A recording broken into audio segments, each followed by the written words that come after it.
Shush.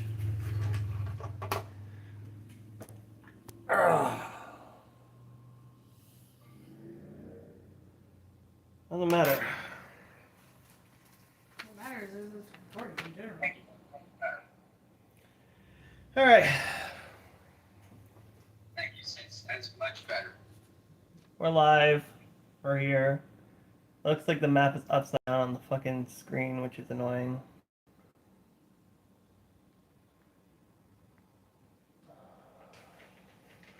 That is what it is. Whatever. Whatever. It doesn't matter. People can just rotate the fucking phone or whatever. I don't know why it's doing that. It's not like I could. I mean, I might be able to do this.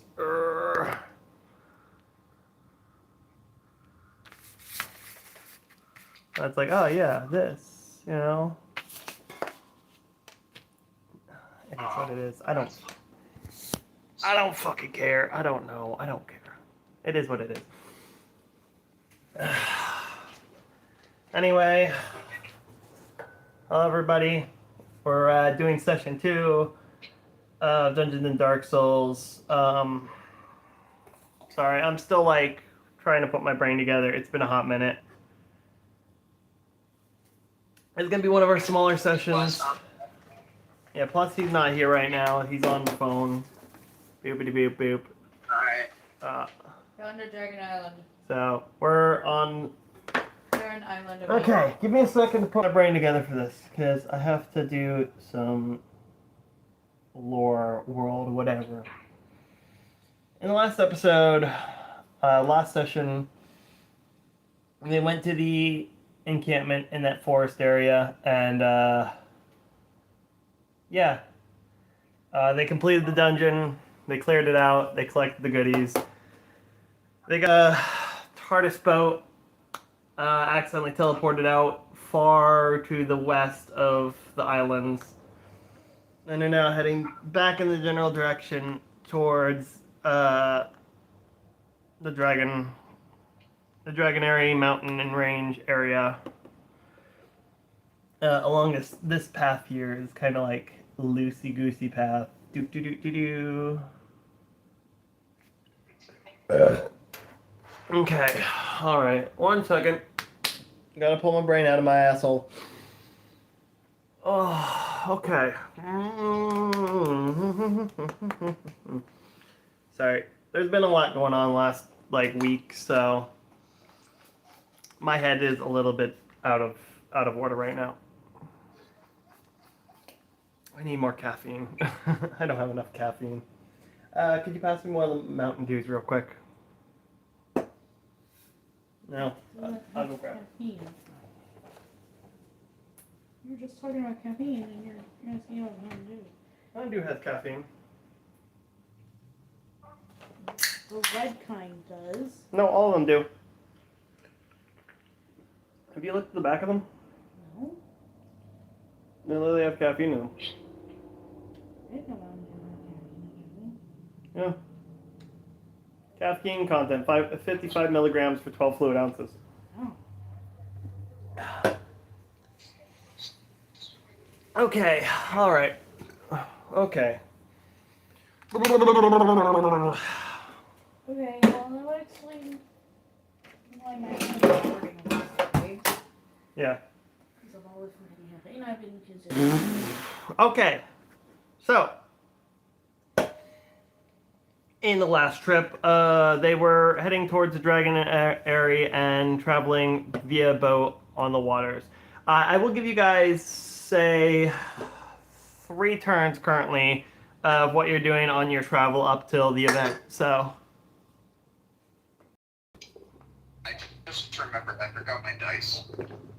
you well, don't worry. I got dice here that will be able to roll on camera. So, Everybody's got dice here. cool. I just forgot that I just forgot my paradise. Oh yeah, here's the paradise that I gave you. Hey, but you guys have characters that you can discuss with each other. You can talk, you know, you can do other stuff. You know, you're piloting the ship currently, or at least you've set it on an autopilot course. And, well, I'm thinking I'll pilot, like, yell at Isabel and King Isaac for fucking What? words that we're in the middle of fucking being nowhere now. So, I'm gonna put it on autopilot and just start screaming at the top of my lungs like, what did you guys do with that? You guys were playing with the buttons and stuff on the ship last time. Oh yeah. Yeah. So my character's losing his mind now, just absolutely livid because he has no clue where we're at or what's going on. All he knows is that everything is just. Hey, you guys kind of blipped out in the middle of the ocean. You guys could see the islands off to the distance, and he's just over there like, next time, don't fucking touch anything!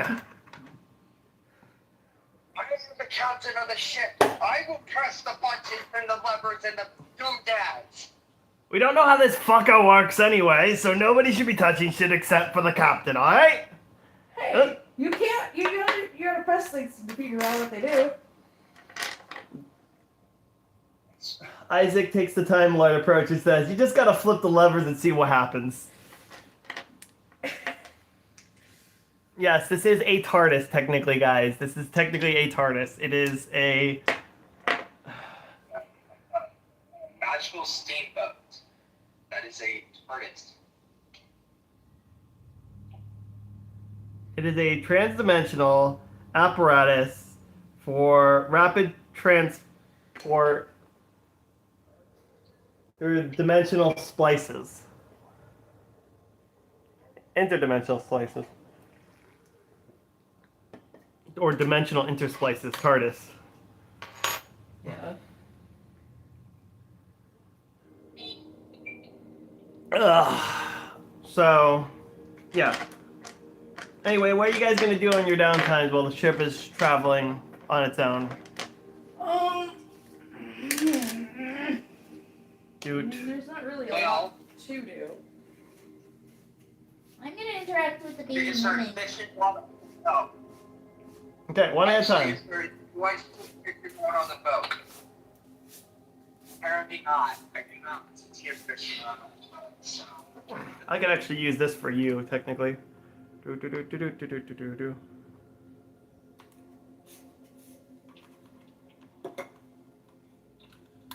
I really don't. Oh wait, I got this on upside down. Hold on.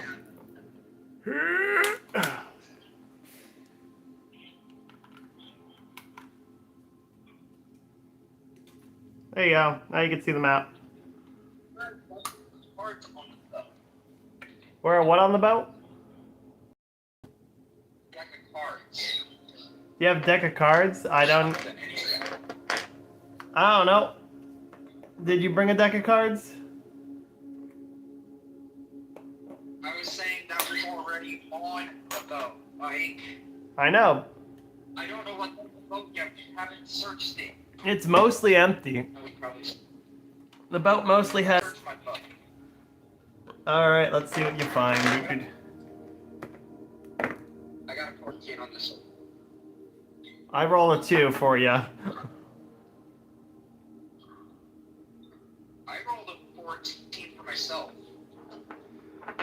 On the boat is some basic supplies, a lot of what you assume is food, but you're not entirely sure because you've never seen anything like it. There's some fluids, there's some other things. You're not exactly sure what half of it is. There is a deck of cards in a very fancy box. I'm gonna take the deck of cards. Okay. I would like to start playing poker with them. Well, you open up the deck of cards and you notice that the faces of this deck of cards is not exactly, you know, normal. They don't have suits. They don't have those kinds of faces. They seem more like tarot cards. Okay, so they're more fake.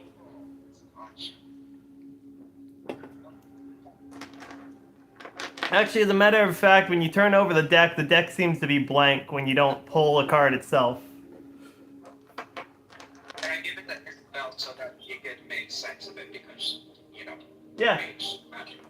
Yeah, you can hand it to Isabella and see what she thinks of it. Okay. Isabella, what are your stats? My stats are I need your wisdom stat. wisdom 5. Okay. I'm gonna need you to roll a d20. I was a 24 wisdom. What wisdom did she need to not be fucking... Like, what have you done? You're the one who asked her without actually checking to see if you knew. She got a 2. She has no clue what the fuck they are. Well, I of course wouldn't know what they are. I'm just like, cards. I don't know. Here, I'll take a look. Isaac, do you know what this deck of cards is? What's your stats? My wisdom was higher. I have an 8. 8. And I got a 9 for a roll.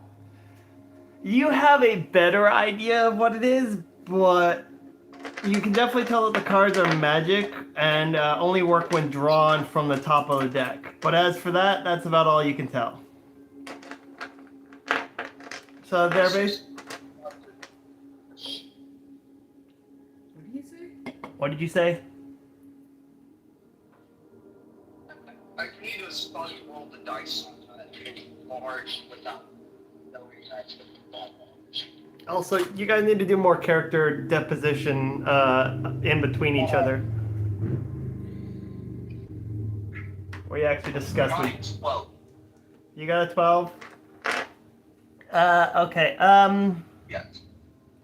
Character's a swashbuckler. They're like 169 years old because they're a dwarf.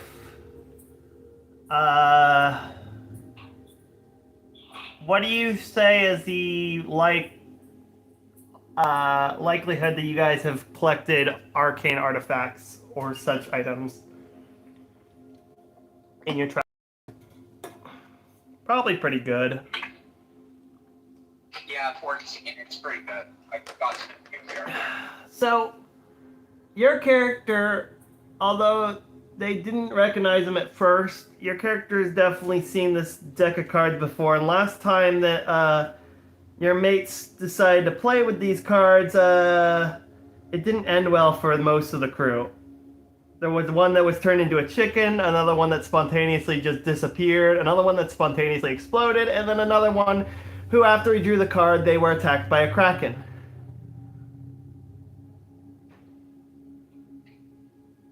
Then there was one mate who ended up suddenly having a butt ton of gold in his bag of holding after drawing it.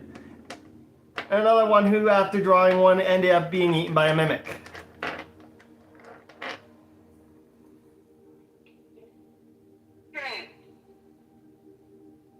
I'm pretty sure you can guess what this item is now from out of character logic, but I have no idea. Yeah. you just know that the cards can have good effects and bad effects for Wait, sure. Is it based on Jumanji? No. Your character, That's literally the only reference I have. this is the deck of many things. That does random shit. This is the deck of many things. Yeah, it's fun. Yeah.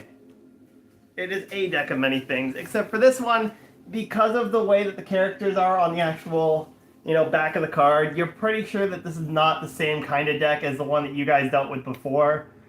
You just don't, you're very cautious of dealing with it after the last time that you dealt with a similar deck. True. So, So, do you know what this is? Your character pulls out a glitched. I said I was joking, Mike. I'm not actually going to. Your character. Okay, you said your character's gonna pull a card off the deck. All right, let's go. I said my character's gonna pull a card off that. I'm joking. I'm not actually. Too bad your character's pulling a card off the deck. You said it. Just because I said it doesn't mean I'm actually doing it. It's tied to duel. Stop. Anyway.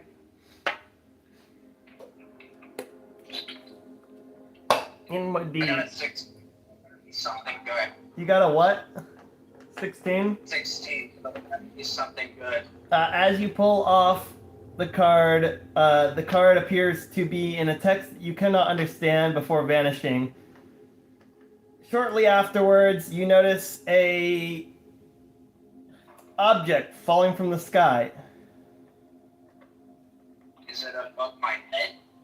It's way up in the air. You got probably a few seconds to react.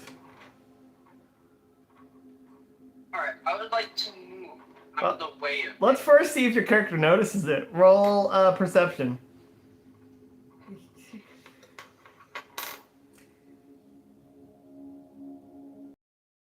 Yeah. 8. Your character does not notice it in time until it smacks him upside the head. It's a leather-bound book that fell from the sky onto your head. It bonked you upside the head. You don't take damage, like fatal damage, but you sure as hell got a little bit of a headache. So you don't take a hit for damage, you just got a headache.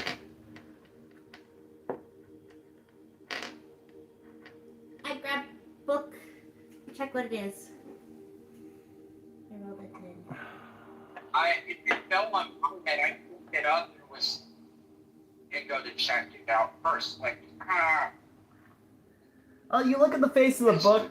You look at the face of the book, and it is incomprehensible. The text is constantly changing on the front of the book. oh, cool. So fourth dimensional bullshit. Yup. Isaac looks at the book, and he can occasionally make out like a word or two. Well, Isabella can occasionally make out a word or two when it phases into the correct position, but I'm gonna see if I is somewhat deciphered. the words that Isabella is able to make out is manual and transportation. I think this Oh, so it's I think this is for the ship. manual that I required for the ship. Outside of that, it's pretty much impossible to read because of how quickly the text is changing. Well, that's a very useful manual if you can't read it. No, but eventually I could learn how to read fourth dimensional. Wait, Mike, if I'm in the fourth dimension, does it stop shifting? Nope.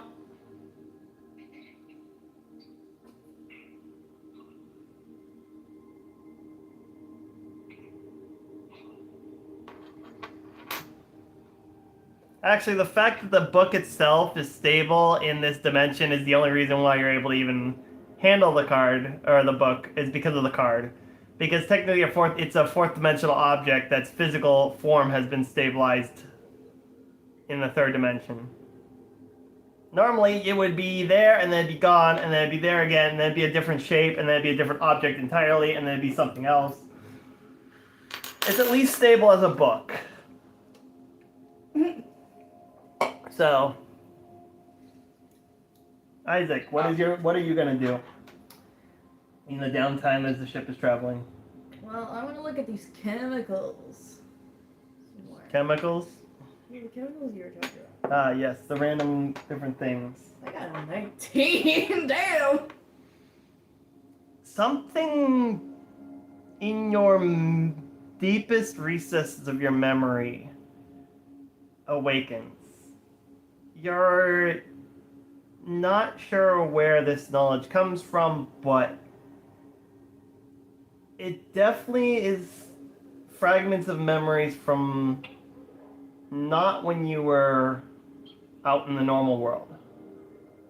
Like, these are places you don't remember at all existing, except for some brief fragments that look similar to the ruined castle area you guys were dungeoneering through earlier. Some very brief glimpses. It seems like some of these chemicals were used by someone to be able to actually mess with something. Is this something that Isaac made? No. The chemicals were used in a compound formula for artificially modifying something, but you're not sure what. After all, you were way too young to really, understand the big words. You don't even remember the face who was speaking, but there were two people who were speaking about it. Can I drink it? It would not be recommended. Would it kill me? Maybe. Yeah. Yes. Maybe. Let's take a sip from the forbidden juice. Why not? Can I drink? She takes a mug and he takes a mug and sticks it into the stuff and watches as the mug disintegrates upon contact. Okay, I think I won't drink that after all. Is what you're saying. It's definitely highly corrosive, whatever it is. Got it. The fact that it's stable, the barrel itself is not melting, really makes you wonder what the fuck the barrel's made out of. Yeah, it actually does. It's not. Okay, then I'm gonna check Actually, on the so other remember- items that are in the ship. Yes, I think pretty well sense that this barrel Because you said has there a was magical you said there were strength foods and and you said there were other items, right? Yeah, items that look like they may be edible. I mean, they're definitely like fruits and stuff, but I wanna take the thing and crack them open and stuff. okay. Roll. How many cards are in this deck for us? 80 cards. Right. What the fuck? Yeah. And how many cards have we drawn already? 0. Well, 1. No, you drew one. You drew 1, so there's 79 cards left currently. Okay. Anyway, you decide to pick up one of the fruits. The fruit is hot to the touch. And you go to smack it against something, and the moment you smack it against it, it starts flashing. Uh-oh. It starts blinking. It goes blink, Right. blink, blink, blink. Oh Blink, shit! blink. Dang it! How far does it get away from the ship when you eat it? Oh god. Not very far. You throw it off, and it gets halfway through the air before it splashes down, and it shakes the entire ship. It jostles the entire ship as it explodes, causing a shockwave through the water. What the fuck? Why are there fruits like this on a ship? To be fair, you know the ship can travel between multiple dimensions. You should have expected some of this stuff to not be worldly. Okay, I want to check something else. Yeah, that's it for your turn. I didn't put those there. No, it wasn't me. Anyway, Isabella, your turn.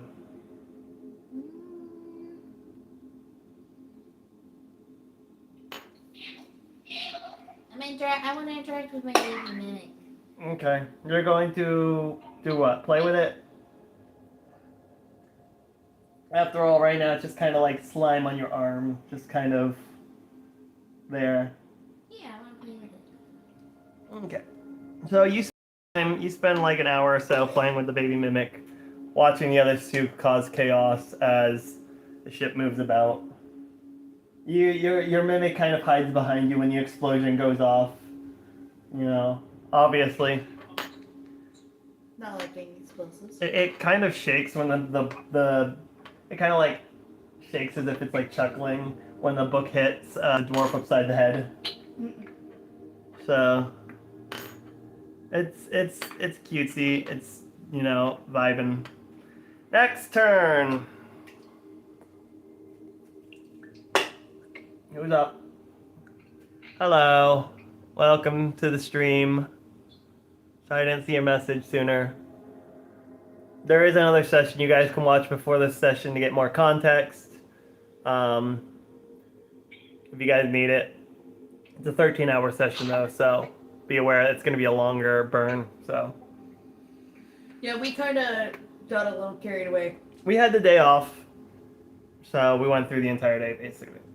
I got to work tonight, so otherwise this session will probably be a bit longer too. But yeah, Probably not, because I mean, no, probably not because of the fact that he's not here right now as well. yeah, and it was a real burnout doing that last time. Yeah. As fun as it was. Also, it's more of like a once a month kind of deal at this point. Anyway, Connor, your turn. Shadow, what are you gonna do?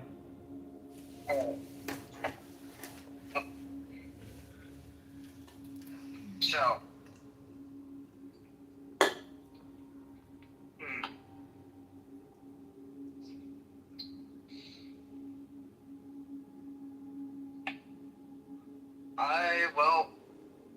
I guess I'm going to navigate the ship to the closest island I see. I'm gonna navigate it towards the closest island you see. I mean, the closest. Alright, You're that's already good. heading towards the closest landmass you can see. So. Well, I'm getting there. I'm getting us there in a fucking hurry because I got an 18, so I'm. All right. So you decided to put the boat into overdrive, clocked it up, put the throttle up. So you're gonna basically skip forward an entire turn after this segment, straight to the next event. Well, yeah, because I can't think of anything else to really do. We're on a boat. I was going to fish and try and get some food. No. I mean, yeah, you could fish and stuff while you're going. None of us have fishing. I mean, I guess I could look for a fucking fishing rod, but To be still fair, can't find a fishing rod. you could just tie a rope to the dwarf and throw him over the edge, and he could just go hand fishing like a dwarf does. No, I am not doing that. It's not like you haven't done it. I'll go fishing! Isaac's gonna jump off the boat with a fucking rope attached to their waist, going fucking hand fishing.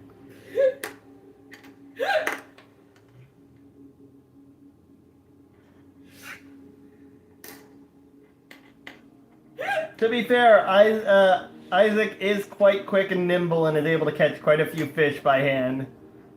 Due to their thievishness, they're able to kind of stealth up to the fish relatively 14. easily and get like at least like 5 or 6 fish in a little fishing session. Actually sneaks up behind Jeez, them. I guess there's not a fucking picture wrong on this goddamn boat. My character is still searching and cannot fucking find one. That's funny. No, there's no fishing rods, but while you're doing that, Isaac has caught a marlin and several smaller fish by hand. Okay. Yeah, you caught an entire swordfish by hand. You grabbed that bitch by the tail and whipped it up onto the deck. It lands right in front of Shadow's fucking legs while he's fishing, looking for a fishing rod. What's in this barrel? Just smoke in the face. Why is there a barrel full of smoke in here? But after she noticed the fish on there, it jostles around a little bit, knocking some stuff off. And Lord and behold, finally, a fishing rod from the sky comes tumbling down. I'm like, ah! Yeah, it was actually up on the mast that you never checked. I would like to go fish now. Okay, you're gonna do some fishing. At least I did not throw the fucking rod out of my hand. I did a terrible cast though, so. You catch Isaac with your fishing rod. You think you caught a fish, but when you reel it up, you just have Isaac by his pants. I got a 5, not a 2 or a 1. Fine. No, if you got a 2 or a 1, the fucking rod would have snapped on you. Instead, you fished up Isaac by his pants. back out there, and I have it just sitting. And now I wait. I got casted probably with it. Yeah, you launched Isaac with it. Bug it. I'm just like, wee! To be fair, your character's strong enough to yeet an entire person like that, so. Your Yeah, character. he does have 23 strength. And he also lifted a 13-ton fucking sword, so yeah, you can yeet Isaac very easily. Well, Instead of the dwarf being the one being yeeted, it's everybody else being yeeted. Hey, I don't mind being yeeted. I like being yeeted. Well, while you have Isaac on the fishing rod, you guys are able to catch a few more fish because he's swimming around catching fish. But then you, after you get the couple last fish, a fog starts to roll in as you approach the next area. It's thick. It's really thick. We should probably Alright. slow the boat down, huh? The waters seem to come to a halt in their own movement. The air is thick. This well, causes some PTSD for the dwarf, as he's very aware of last time this kind of stuff happened. I will go and stop the boat. You go and you stop the boat. You bring the boat to a Yeah, complete. stop it. You bring the boat to a complete stop. It halts. The sound of the ships comes to a complete silence. The air is thick and quiet. You're expecting to hear something. You're waiting for it. But nothing. What are you listening for? It just seems to be foggy. That's when you realize there's no sound coming from anything. No wind, no waves, no nothing. Yeah, that does not seem right. An absolute eerie silence.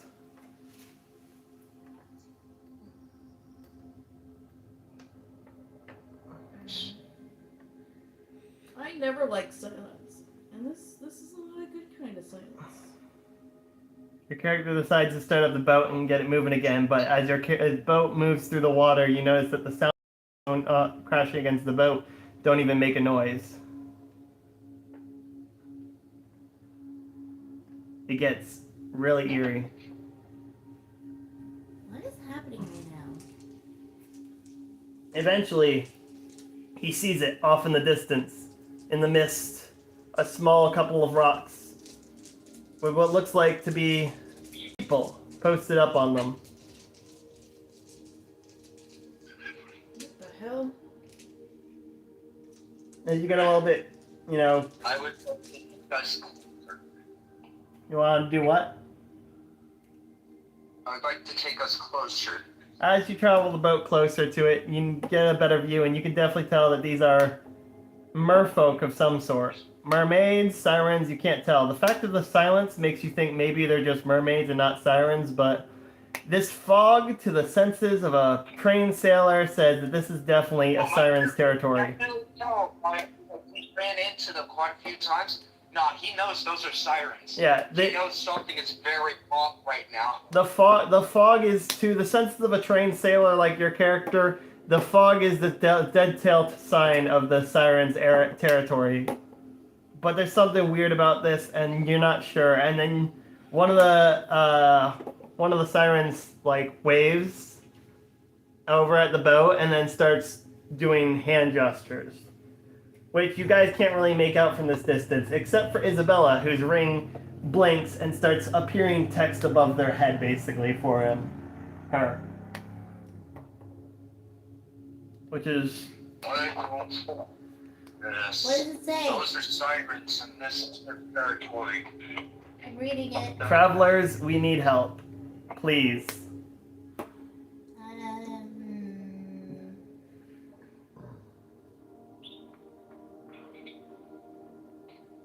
Brother?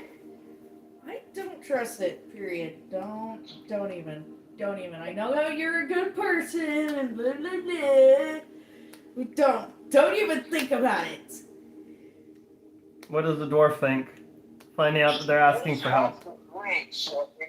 They're saying something, and they're asking for help. Those are sirens. would be singing by now and trying to lure us into the waters. But they're not, which makes this really weird. So I think we should hear them out. The trained dwarfs' inner senses say that although, you know, the inner swashbuckler senses go, this is dangerous, but sirens are usually singers. They usually, you know, lure people. So the fact that this is not, you know, normal, it's Fine, like, but we stay on the boat. That was the plan. I never planned on going onto the island. Yes. you travel the boat closer to the area, pulling up beside the rock. They kind of like come over to the boat. They don't really get on the boat. They kind of just come over to the boat, and one of them starts, you know, hand signing, asking, "Can you understand us?" Oh, Isaac's the one that can sign language.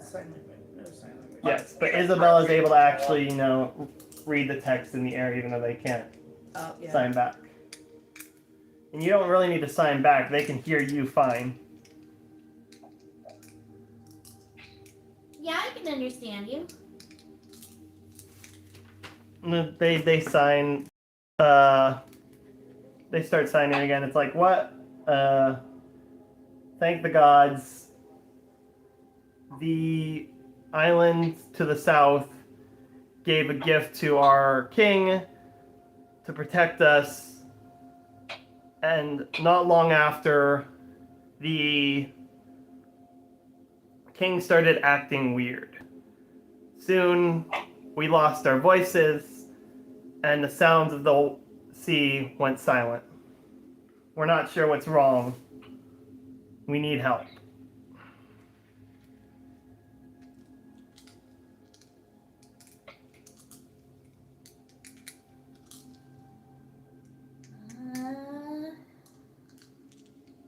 Alrighty.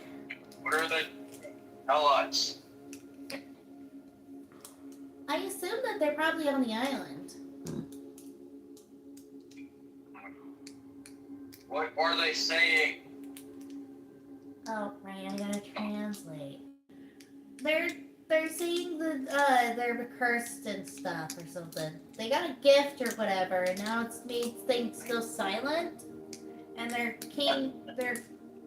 leader is acting weird.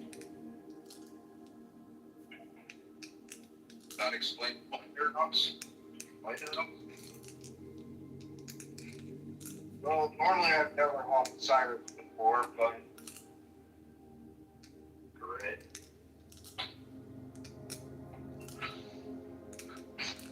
They start signing again, and they're like, will you help us? Yeah, we'll help. Our king resides at the deepest part of the sea. He's not come to the surface for a while now. So they're saying the king resides in the deep beneath the surface. And he hasn't surfaced for a So while. they're saying. So what you're saying is he's underwater and I'm kind of screwed at the moment, but none of us can breathe. Normally, we would be able to help with that issue, granting underwater breathing with our kiss, but this strange effect has stopped everything from working. We've watched entire ships go dead in the water and sink because they were protected from leakage due to magic. We believe the item is cursed with some kind of area of effect silence spell. Something so cursedly powerful that it took our voices along with the sounds of the sea.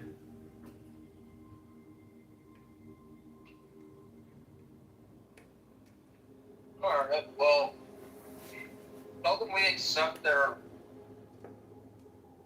Why, I guess if that's even what they're saying.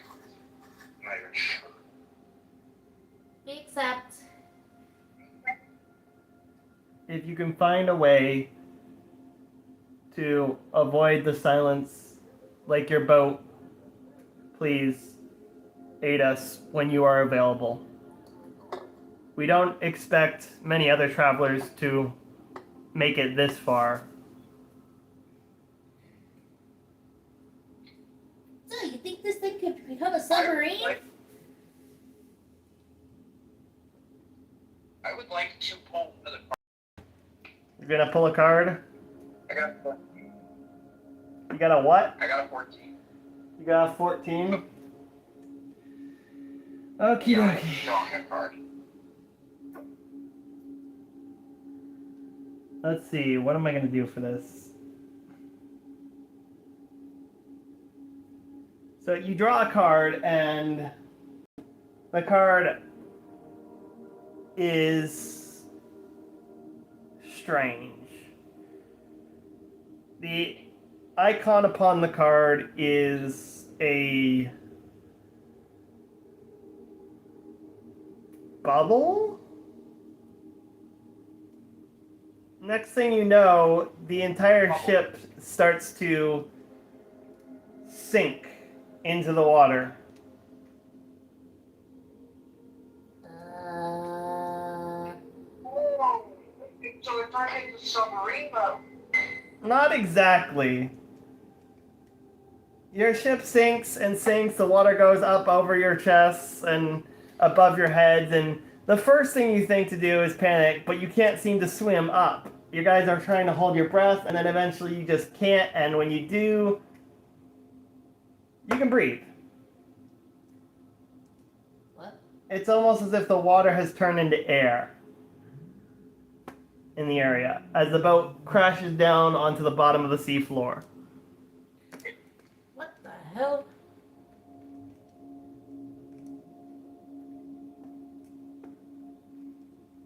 How does this work?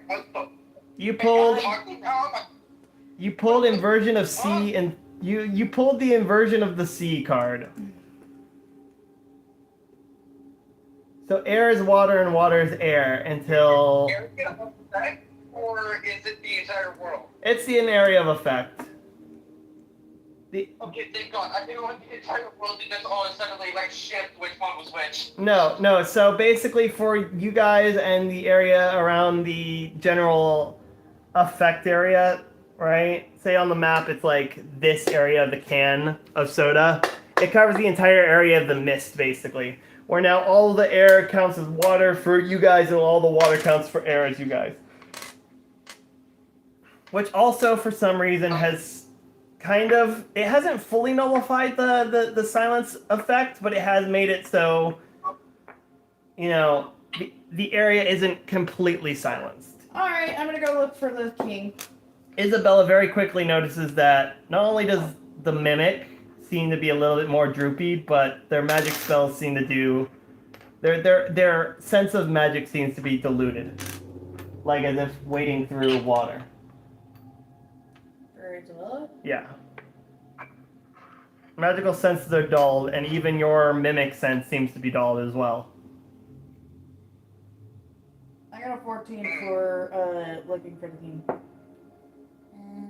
I mean, you guys get off the boat, you guys start traveling. It's very weird seeing fish kind of swim by in the quote-unquote air. The dwarf trips on a sea urchin I got a 3. and falls face first into another sea urchin. Now he's got a sea urchin stuck to his face. I pulled the sea urchin out of my face. You're gonna take 1 point of damage. And get poisoned, right? Yeah, he's kind of poisoned, but he's got a high toxicity, so he'll take maybe 1 damage every couple of turns, basically. As you guys continue traveling through the deep sea, you guys keep heading down this kind of cave-ish ravine area. You notice several merfolk. I would have been around a lot of poison. You know, I'm not letting that. You're also a dwarf. Resistant. You're also a I dwarf. got a 10 on it. Basic poisons won't really do much, but deadlier poisons can hurt me. Yeah, you're a dwarf, so you're already naturally resistant. You didn't need to roll for that. Well, I'm also a swashbuckler, which means I'm even more resilient than a normal dwarf because I would have been around for it. Yeah, but urchins you don't normally step on, so... See, urchin's poison isn't even that bad. No, Thanks. it's more of just mild annoyance, and it makes your face all puffy. The spikes hurt more than anything. Anyway, I got a 3. Why are you rolling? For Well, what? Perception! Well, you don't notice the fucking 30 or 40 different freaking sirens, mermaid, and merfolk kind of just swimming around in the air above you from cavern to cavern, kind of just existing, living as best as they can while signing to each other. While the rest of you guys wander further, they start to kind of like stop what they're doing and look at you guys just kind of walking across the bottom of the floor and start, you know, signing to each other. Some of them are... Isabel, where they say? Isabella doesn't even notice them. You asked her, what are they saying? She's like, what are who saying?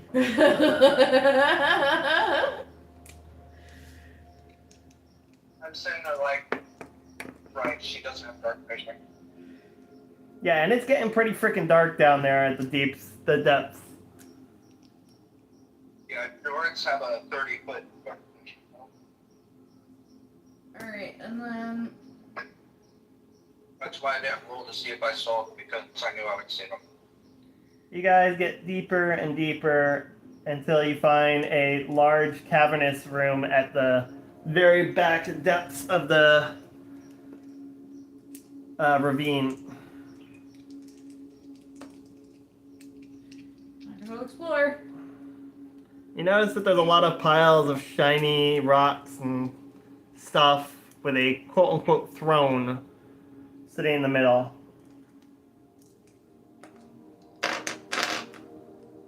Okay. I'm gonna need everybody to roll perception. I got a 3.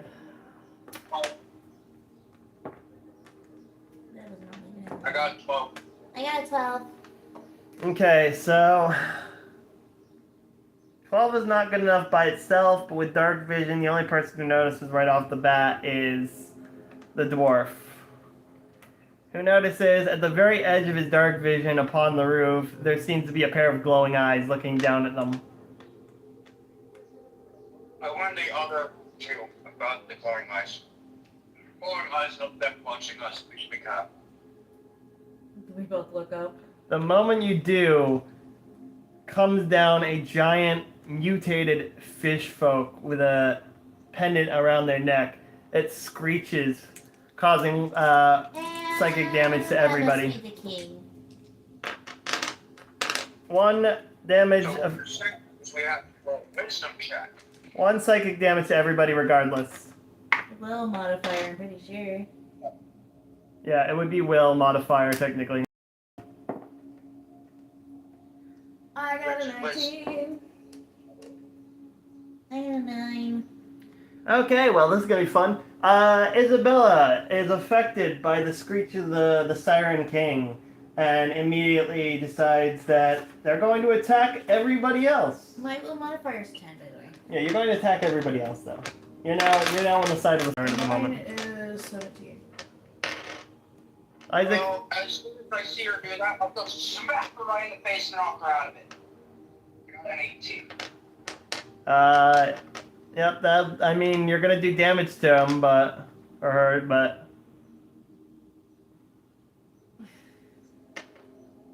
That's with my bare hands, so... Yeah, and you got proficiency of throwing hands because you got a D12 for throwing hands too.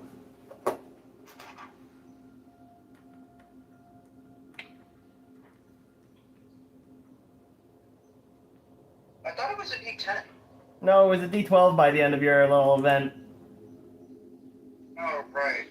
Sorry. The second that sticks knock her out. 6 fucking throws her into a fucking wall and does 6 damage, obviously.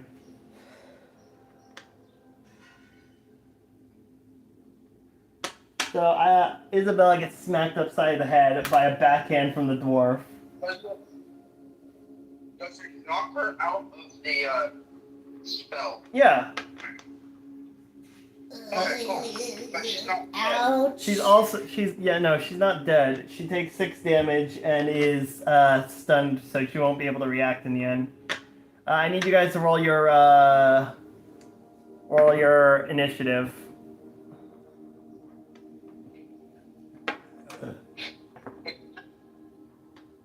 Oh. Uh-oh. That's funny. 18. Okay, so it's gonna be the dwarf. Yeah, the one that got stunned got a nat 1. It's gonna be the dwarf. That means you're gonna be out of it for 2 turns. So it's gonna be the dwarf, then it's gonna be Isaac, then it's gonna be the boss, then it's gonna be the dwarf again, Isaac, the boss, and then it's gonna be the dwarf, Isaac, the boss, and then Isabella.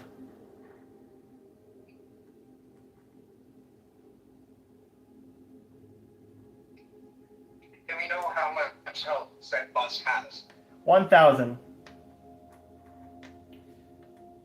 We're back. Able to run. I mean, yeah, technically. Actually,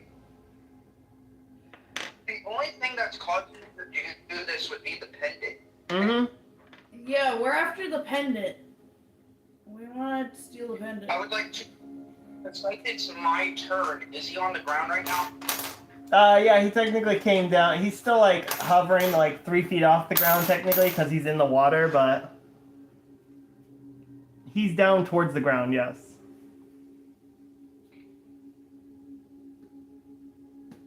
I jump up, grab a hold of him, and go for the amulet. What did you roll? I got 13. 13? Let's see, does he react? Is he able to swat you off? That's the question. No, he's not able Am to, I able to dodge? he's not able to swat you out of the air as you jump up onto him, luckily. So you're able to get up onto him and grab a hold of the pendant. I would like to then. Wait. Yeah, that is the thing. My turn. Who's next? So you're dangling from the pendant now. You're not heavy enough to be able to yank the pendant off with just your weight alone, sadly. And now I'm running Yeah, I'll over have to to roll for jump up to grab him to help him pull it off. You're gonna jump up after him. You're not gonna be able to do so. Oh wait, hold on. We gotta roll again because we both got a 20. You gotta roll again. Oh, just barely. He goes for the swat. He's about to hit Isaac in the face, and Isaac all of a sudden reacts and just kind of turns into a shadow mist through his fist as he goes for it, appearing on his arm, jumping off his arm, and grabbing onto the dwarf To yank the necklace off? to try to yank the necklace off. Now there's 2 of you hanging on it, but it's still not enough weight. Now it's the boss's turn. He's going to go and try to shake you guys off. You gotta roll higher than a 6. 16. I'm on. Well, that means you take Isaac off with you. Because That's if she reacts and grabs a hold of the pendant. So now you have to react because he can. can't. Fuck. And You both go grab flying the off. chain while we're waiting for launch. You both go flying off. Isaac tries to go and reach, tries to jump off you as you let go to grab onto the pendant and misses as you accidentally catch onto his boot and yank him with you as you go flying off. You both smash into the wall and take 1 point of damage. Ouch. The boss is gonna screech again to try to take over people's minds. He's well stunned. Still. So Isabella is not affected, technically. You have to get above a 10. Well, I roll a 13 for it, so. Yeah. Fuck. So now Isaac's been taken over. Was it? Well, that's not good. Yeah. No, it is not. I'm taking over. So,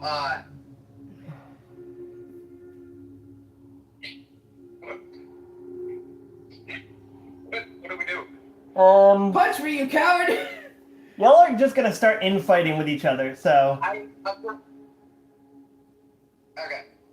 I will punch her. I miss. You go to punch Isaac and you miss. You go to attack the dwarf. Oh hits. no. And you're using your true damage dagger. Because you still have that We're equipped. just on hands.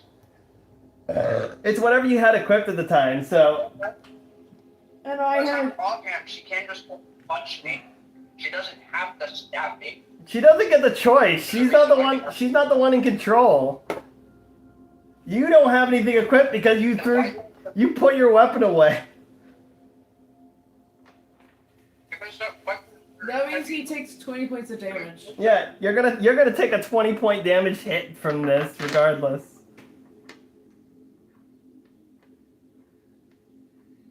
Well, that's fine. Well, I you have 2 HP now. yeah, you have the most That's HP really- too. That's really bad. Is the boss gonna maintain the control? I got I'm just gonna kill myself. Oh, hey, look at that. I killed Fuck, I myself. got a 4 to try and resist. Yeah, have fun. All right. Well, Did he die? your party I gets. killed myself. Have fun. Yeah, he purposefully reset himself basically.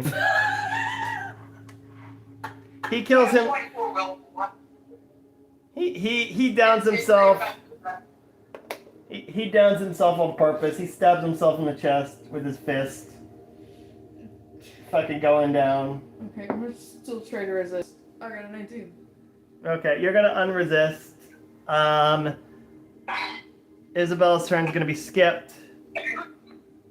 Let's see. Are you gonna revive the door? Are you gonna be able to higher than a 16? Already skipped her twice. It's her turn.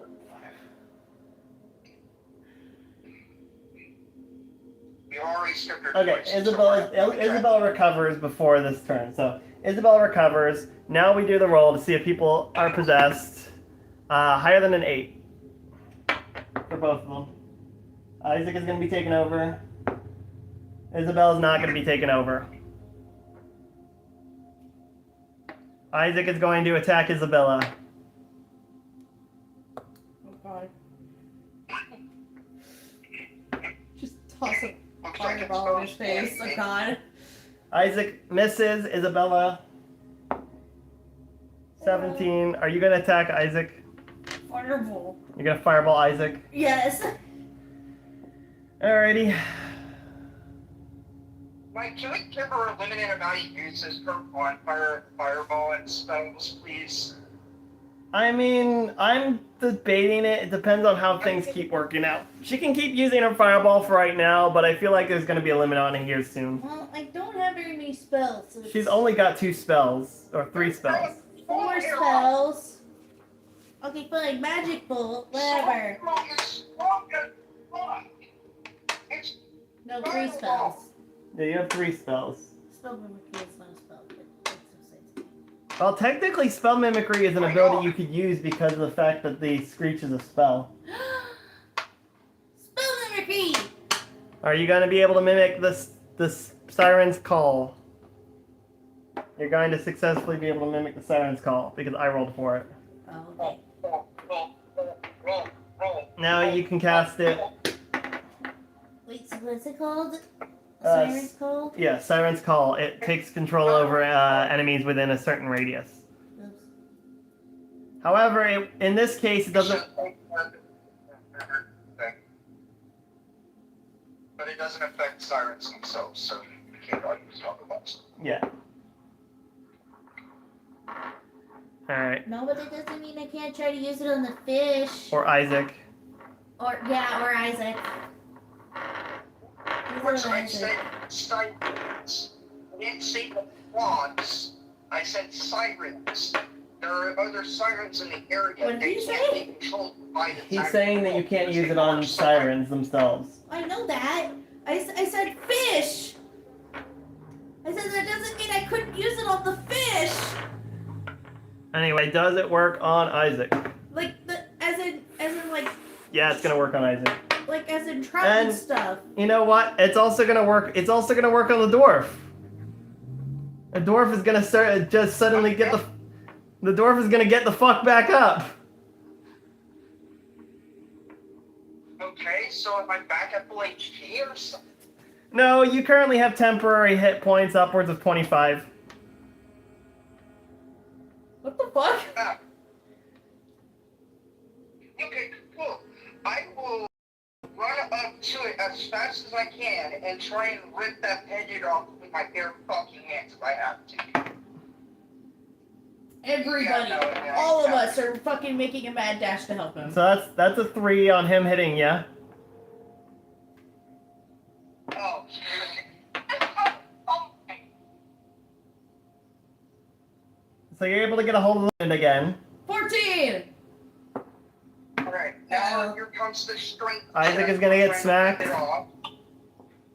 And is it higher than a 12, Isabella? Yeah, I have one. I probably would have like 15 or something to rip it off. I got a So 6. Isaac gets smacked back into Isabella. So the only one hanging on to the pendant again is the dwarf. And he's going to net 20 to fucking swing the dwarf into the rest of them. Hang on. I got a nat 20 on pending. Okay, roll again. Gotta get higher than a 3.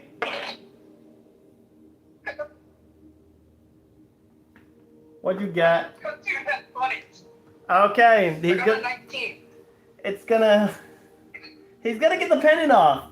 He's actually gonna get the pendant off in this go. He rips the pendant off and goes flying across the arena in the same process. He's, How big is this fucking bandit? the size of the dwarf. I will then reach down, grab one of my flasks before my light fades, and drink it. Fair, fair. So you're gonna recover what, a fourth of your HP? Yeah. So, about 6 hit. No. Well, with the removal of the pendant, the boss's max HP drops to 100.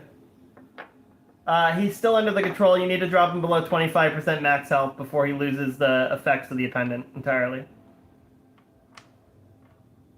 Alright. I will Time take for. the last. Need the last one later. Alright. You have 4 total. Yeah. I thought we had 5 total. It was either 4 or 5. I don't remember. There's 5 in the whole box think- altogether. I think it was a break. We had 4, but after we beat that dungeon, we got enough. Yeah. Oh, did we get like 3 more? No, you guys. Okay, there's a limit. 5. You guys have 1 flask that you each use. You have a total of 5 total flasks extra, but your flask holds 5 charges now. Oh, that's right. Okay. Anyway, Just like this. uh, This is nonsense. I need the dwarf to roll resistance to the effects of the pendant. Ah,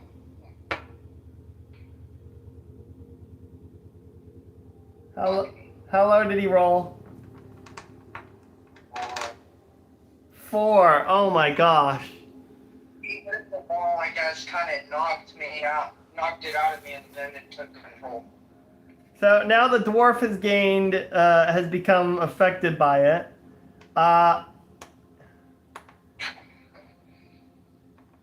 Now all of his attacks are going to hit 10 times harder, but also he's going to attack everyone. Soul arrow time! Alright, so, who is closest to Mike? And I'm not even gonna waste my energy on him. I'm just going to. Boss. It's about equal. It's about equal distance between you and the boss and them at the current moment. Well, I got launched directly from the boss, so my eyes would go up and see him, and that's who I'm attacking first. Okay. Who? Me? I'm just The boss. trying to be logical, that's why. No, that makes sense. It was also the last thing that did damage to you, so. I can also see your character just punching the wall first, but. I went to go for a stab and I got a 2. Yeah, no, we'll do that. Your character fucking punches the wall, and now the fucking room is slowly starting to collapse. Yeah, your character after you got possessed by the pendant's first reaction was to punch the wall. Now the fucking entire area is slowly starting to collapse. So you guys got maybe 5 turns. Wait, so is the pendant huge? It's Or is the, it like human size? it's the size of your fucking dwarf. Yeah. Wait, that means I can literally make it into armor if I can resist it. Basically. I know what I'm doing. Brother's currently got it stuck to his face like the fucking Green Goblin mask. No, actually, no. You know what? No. Better yet. It shrunk down and possessed your face and transformed your character like the fucking mask from The Mask. Yeah. And I casted Soul Arrow on him. Alright. I got a 6, and then Isaac got a 2 when he tried to stab Well, the dwarf has to attack first. So the dwarf is attacking the boss. My dwarf just starts hitting. It just jumps up as high as he can and just goes to punch the fish in the face. It definitely hits. And I killed him. You got a 12 or a 10. I got an 11 on the punch. You literally fucking splattered their king's brains all over the fucking wall. Oops. Hey, I didn't do it. Kinda did. You better be able to explain that to the rest of the fucking sirens, but to be fair, at this point, I don't think they'd really care what happened to their king because of what happened, but... yeah, so now you're dealing with the dwarf boss, who hits like a fucking truck. I have a... How much? It's 10 times HP, right? What? You said he was at 1,000 HP and then went down to 100, so it'd be 10 times everything. Yep. Lance damage, 10 times health. Yep. Well, I'm Alright, so have fun fighting a 250 health dwarf. And then Isaac got a 2 again. I got a 2 again. And then she got 11. Okay, Isabella is going to attack and hit the dwarf. This 11 actually does not hit. My AC is 11. Your character doesn't care about AC right now. They're basically running around like a fucking naked dwarf. You're not. My character's like, help! When you're in boss mode, AC doesn't matter, okay? I will be making this into something, I hope you know that. Maybe. We'll see. We'll see what happens. Anyway, Isaac is gonna hit, or Isabella's gonna hit. Isabella's going to attack with what spell? Soul Arrow. Soul Arrow. Okay. What's the damage on it? I don't remember. You said roll a specific something, and then you picked. Actually, you were rolling. You all gotta remember. You were rolling the dice just for. You were rolling like a d12 or something, and then just picking whatever it does. No, that was for the Mitsapitilicat effect, which you have to now trigger. So what? By the way, my dwarf is only at 180 feet. It's not max The health. midst of it. What? The question mark hat, the Mitsapitilicat. Yeah, that Isabella has all. Yeah, you have to actually now trigger the effect rather than it being something that's triggered on its own. Oh yeah. Okay. Yeah, Sure, because- I'll trigger that. Because of what in the last section, 8. Okay, and you were casting what? Soul Arrow?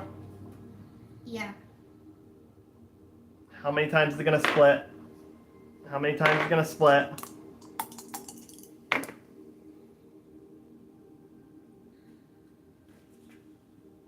Well, your dwarf is going to go down immediately. Hey, that's good news. It split 71 times. Hold How on, do wait, I does spell it? that? Around it like this, he's like,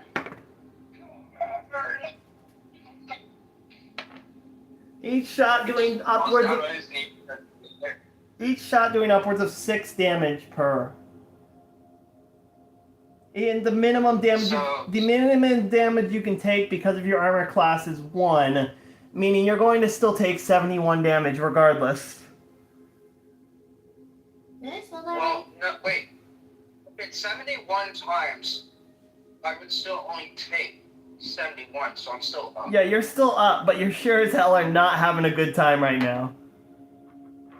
Did My you, dwarf's sitting there like, wait, did that drop you below 25% max HP?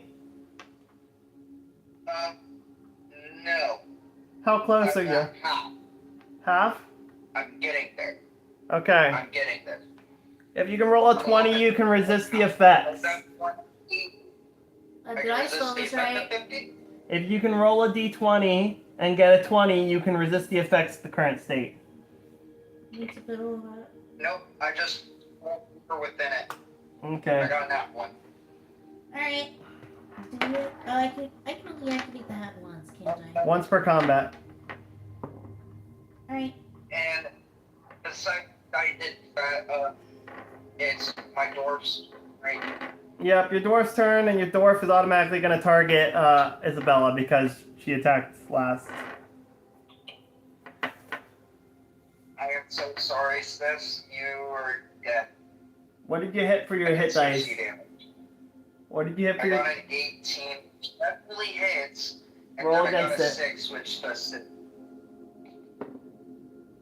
Nope, yeah, it's going to hit, so Isabella's going to get fucking destroyed like fucking... You're going to go up like fucking, Joe Taro and just fucking...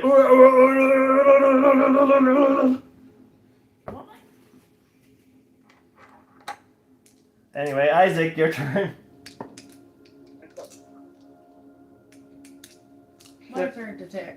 15. Are you going to be able to dodge it? Throwing. An 18. Yeah, you're going to be able to dodge it for 15. Focused on pulverizing her sister. Okay, so you're going to hit for I threw it at him. Didn't I? 20 damage. Yeah, so it's 20. You're going to take 20 damage. Oh, the call dropped.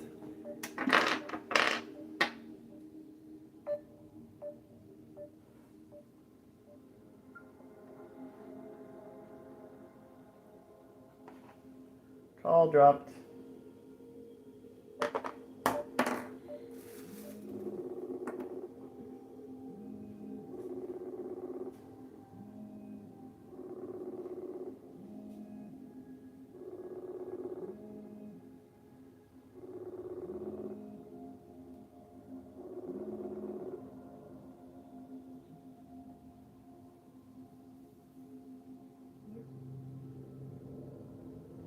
The call dropped, I don't know.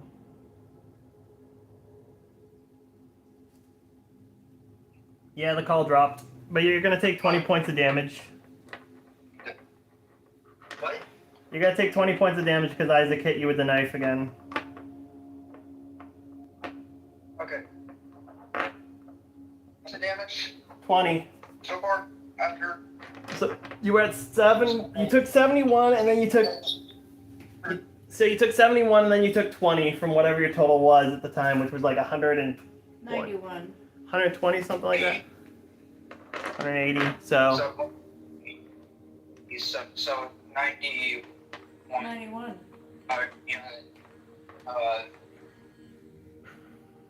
roll another resistance. 250 is my. Roll another resistance check. Anything above an 18.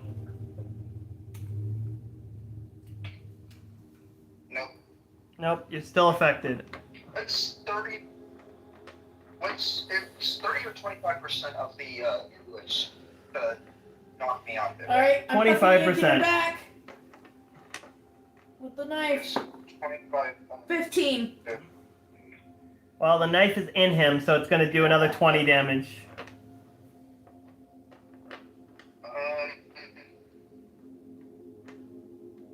You were very close to knocking me out of it. So roll a 16 or higher.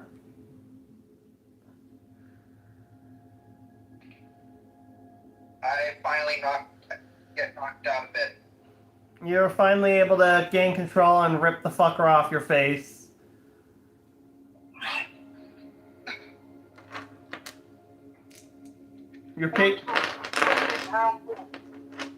Your fucking hit points and stuff are gonna immediately drop back down to their normal stat points. So, round to the nearest one, basically.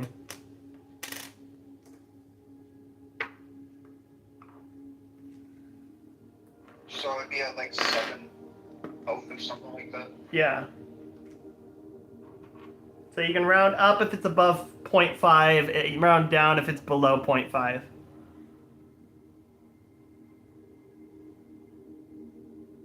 Yeah, so 7. Okay. You're at 7 hit Yes, I was points. so- You've gained a point of Halloween in this combat. Isabella's gained a point of Halloween in this combat. But you all survived the encounter. I will take like my. See? I will take 2 more swings of my body and all my back up to 19. And I It's will not all bad. carefully take my box and sweep the pendant into it and close the box so that my Treat that bitch like a Horcrux. Treat that bitch like the One Ring. yeah, I'm going to have to. Speaking of which, can I use cloth to kind of negate the effect so I can touch it? Use what? Cloth to be able to touch the thing, but not have it like take control of me. Because it did kind of nail me in the face. Yeah, I I was guess. trying to grab it with like bare hands. I guess, yeah. You could say that like cloth and stuff can kind of mitigate the effects. Yeah, a long-term exposure through cloth will still cause the effects, but as of currently, you can actually, mitigate it with it. Alright, that's cool.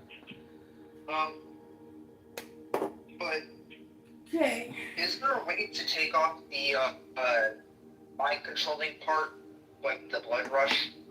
Because I'm guessing that's what it is. It's like blood rush or something. Currently not at your current. But You don't have enough arcane skill to be able to do so. So And I did pick up Arcana, Okay. so eventually I probably could fix it.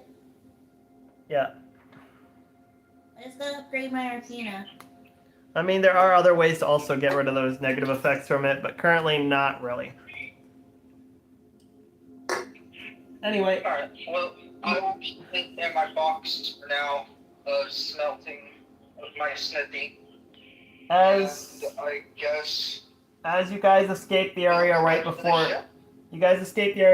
it's collapsed, immediately you guys are swarmed by like 40 to 50 merfolk and sirens who are trying to literally overwhelming you, asking questions on what happened. Is the king okay? Did you have to kill him? All that good stuff. Unfortunately, yeah, we did end up killing him. They're not super happy about it, but The device, the gift, was controlling him. And in turn of us trying to remove it from him, it took over our friend and, he accidentally one-punched it. yeah, he accidentally killed him. Sorry. We were really trying not to, but things just did not go the way we wanted them to. They're not super happy of it, but they're understanding enough. They're just happy that things are back to normal and they can,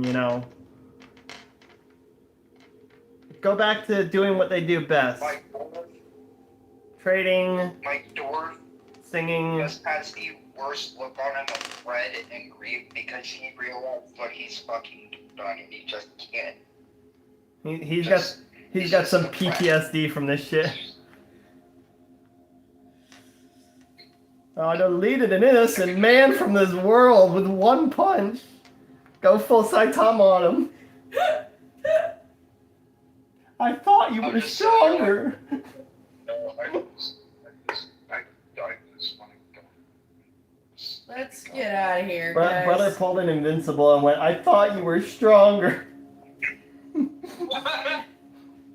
Alright, time But- for us to go. The merfolk, although they're not super happy with what happened or what transpired, they were understanding enough. They also, gave you some food and some other before leaving. They also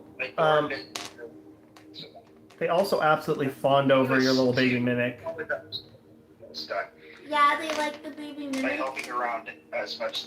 Especially once they heard the baby mimic singing, like a little tune, the siren's tune. They actually taught you and your baby mimic how to properly cast it. So, That's what? The siren's call. instead of it just being a mimic, they actually taught her how to cast the siren's call.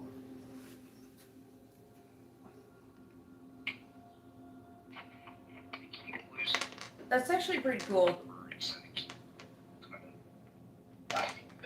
Anyway, as you guys return to your boat, the merfolk help lift it up off the ground a little bit before the effects start to reverse and you start to float upwards back to the surface. And everybody, we're just all like, bye. Yeah. Alright. I wave goodbye and continue to say, very sorry. Did not mean to pull right your king, but that amulet had a really good grip on me. Anyway, you guys now have I got it next one. 4, 5. You guys have about 6 turns before you would get to the Dragonary from here. I'm glad we But- helped those people. But some of the merfolk end up helping you out and actually use their voice on the seas to help propel you in that direction, so it's going to take less time. So they've changed the flow of the sea, so now it's going to take Probably about- half of that until now. it's going to take about 3 to 4 turns approximate. Yeah.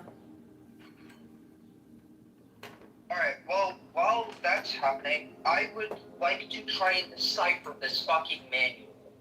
Need a 20. Nope, Nope. I got 6, 4 turns. Nope, You're still, Fuck. no. you're like I'll eventually get it. y'all are like hovering over this book trying to figure out it, and like you guys are writing down what you think is the correct information, Damn, but you're not. I got so close. You're not sure, and then you just hear from behind you. It's like, no, that's wrong. That's wrong. Oh, so very wrong. If you did that, you'd blow up the whole thing. Flavo? At your service. Where the hell did you come from? I'm always here. Look, you have a brain that I'm so sorry. One of us skipped out on your mimic chest stuff. It's nothing. It's no big deal. Just a little fun game I sometimes have on the side.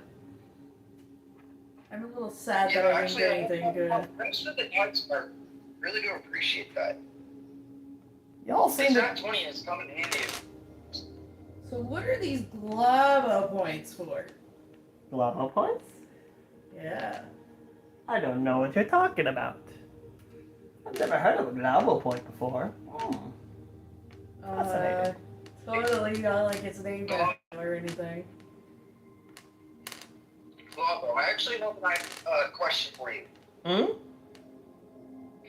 You have a ring that can help me decipher this 4-dimensional book. Nope. Damn. Well, I mean, I have something, but you're not psychically prepared for such an object. What's that Well, I mean, You probably found that Glavo. You probably saw what happened down at the bottom of the sea. there's the Ring of the Fourth Dimension, which turns you into a fourth dimensional being with equipped in it, which most three-dimensional beings can't handle mentally. It's like looking into the eyes of Cthulhu. You just don't come back the same, you know? You're looking at the one that causes chaos, complete and utter chaos all the damn time. So I was just out of your curiosity. Has Mike North ever had an encounter with any of Cthulhu's acolytes? Apparently, yes. I guess he's traveled a lot. Nope. You ran into a Cthulhu acolyte, huh? Huh, that's weird. I didn't know they existed in this plane. Yeah, Well, I guess that's they expected. do. I mean, it kind of would. It's just people here are very like, yeah, I don't like them all. Anyway, Glavo points and uses the way to refresh my shop deals currently. That's the best way to explain it. They can also be used for special rewards if you collect enough of them. I did too, guys. Listen to me. Apparently, I have that encounter with Cthulhu, just slightly. That's why you were affected so badly by the amulet. Though, I don't know what it was. I barely saw it for a second. My brain was like, "What? What?" Probably why you failed so hard. Interesting. Probably why you failed so hard against that amulet there. Speaking of which, can I use my bag of bags again? Once a day. Up to 3 times a day. I don't think. Has it changed over Alright, days? well- I've lost track. Lava, do you have any other drinks that won't make me go mad that can help me read the book? I don't know right now. I'm not in my shop. Though, I will do this for you. He points over at an empty console. Have a thing teleport us to your shop? He points over at an empty Yeah, at console the moment. as a button appears on it that has his face on it. Press that and it'll drop you by my little pocket where you can trade and buy and all sorts of things from many places. Ooh. Isaac Thank you, immediately walks over and presses it. You can't do it while I'm here, Blassie. Okay, fair. It I only, like buttons, okay? it only works when Glabo is not here. If Glabo's here, you can talk with me all you want, but I just can't sell you stuff.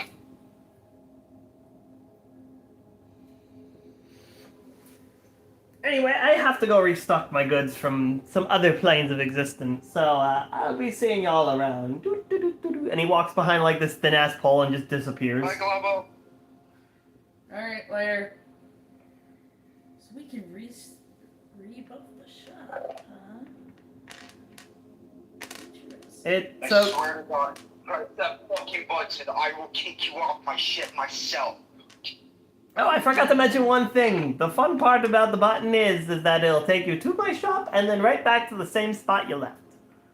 No worries about ending up somewhere special if you hit it. Cool. You still don't fucking press it. Hey!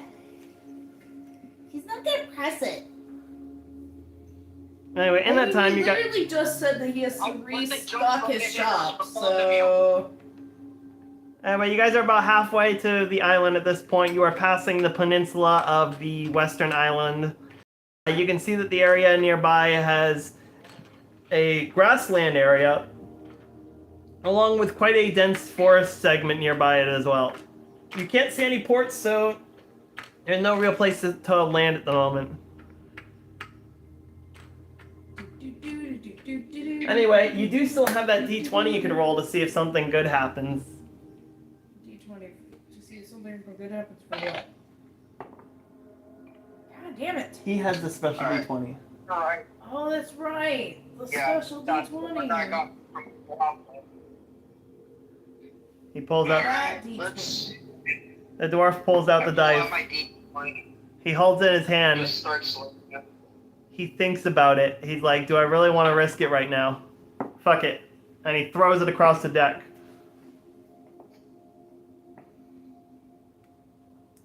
What's it land on?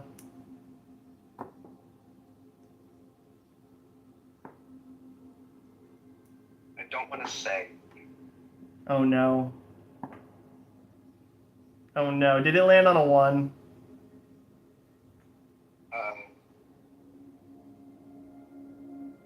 No. It landed on a 1, didn't it? No. The dice immediately turns into a small black hole and disappears.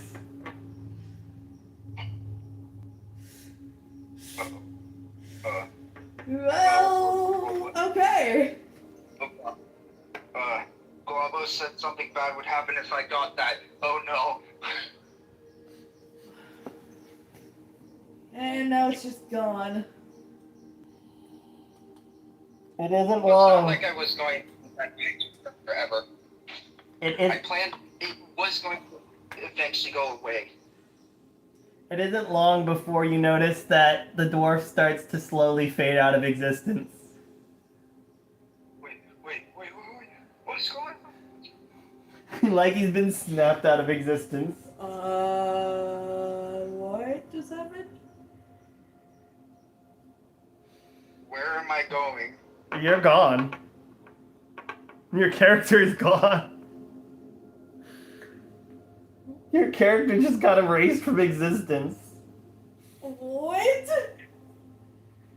I didn't expect it to happen so soon, but we just killed off a character. Why? Why is that the fucking thing? Why would you actually do that though? Oh, don't worry. There's a way to get your character back. It's just they're currently killed off for the moment. Okay. How the fuck does that happen? What? I was going to create another character, but I don't have him created yet.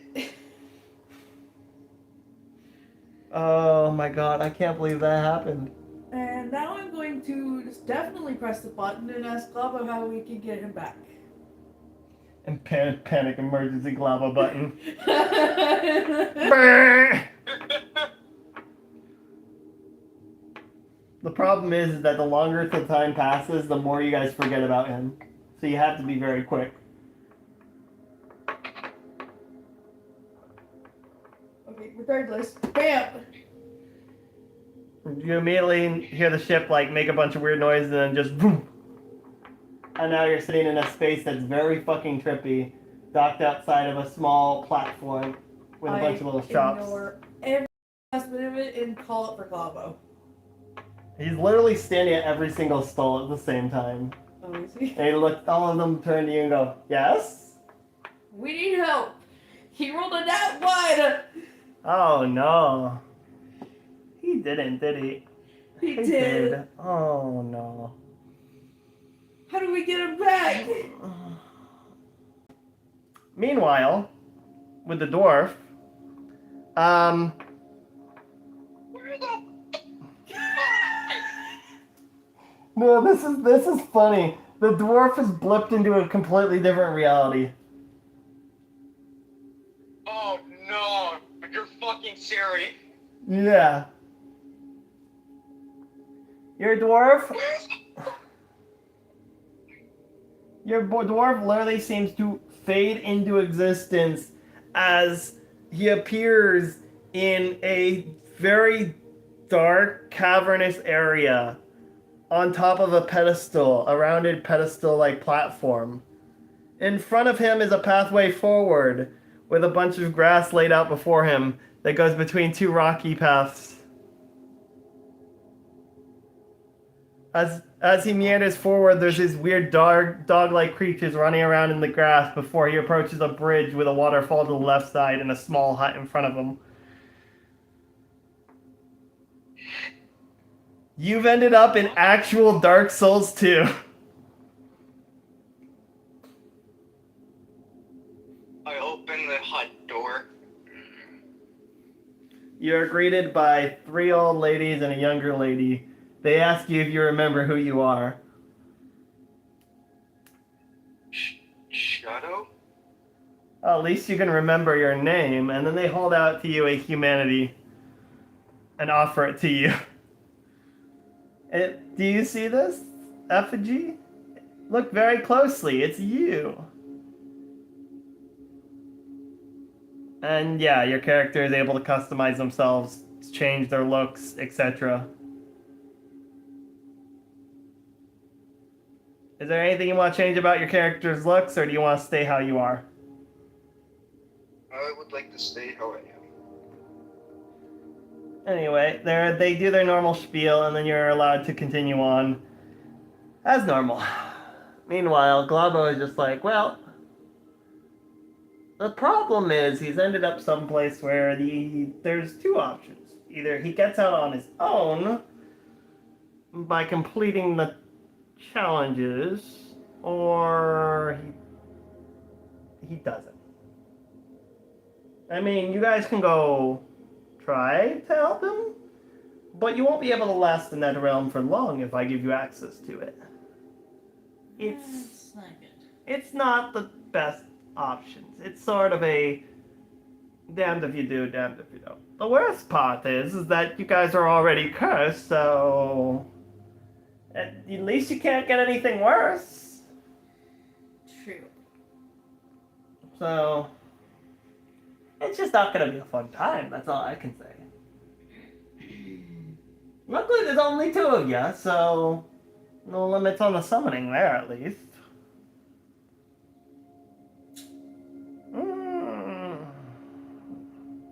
Technically, I'm not supposed to offer it, but I guess you guys are good customers. I'll give you the option. I'll give you the option just this once. He snaps his fingers, and a gateway appears. In front of the dwarf, another gateway appears as he's exiting the things betwixt.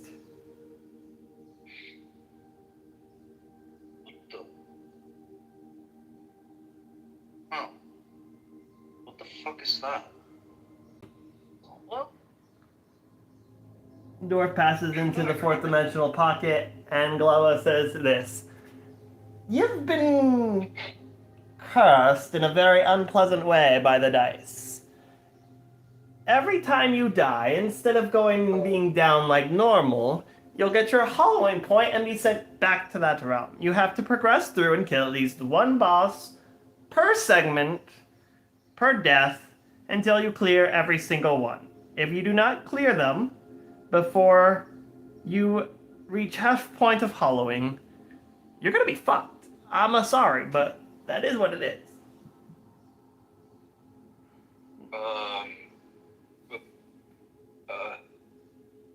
Now, if you clear the entire area, not only will you be...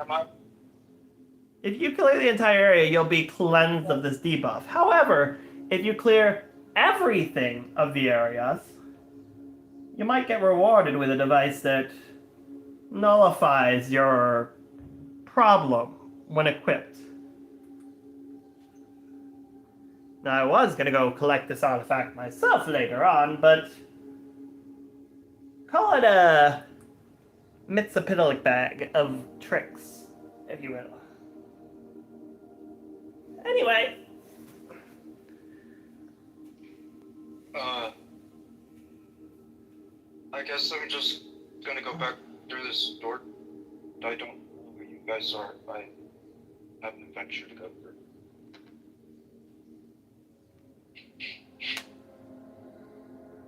Gonna be okay on your own? I mean, if you wanna come join me, you can. It's not like you don't remember who you are or where you came from. It's just like once you pass through the gate, you remembered everything. So Oh, yeah. I just completely forgot about everything. I was just... No, you still had all your memories and All right. stuff. It's just you were sent to a completely different place. So, let's go do this so I don't have to fucking deal with this. Please, for the love of God. I didn't realize I was going to be transported to a completely different plane of fucking existence. Well, might as well get this over with. Okay. Hey, Mitsapidalic. And we go. The Goblo goes to the back, pulls out some stones. He hands them to each one of them, and then one to you. And he says, "When you're within an area where the stone glows, you can squeeze it to summon them to aid you. However, be aware, you're not alone in these endeavors, and there will be others trying to kill you.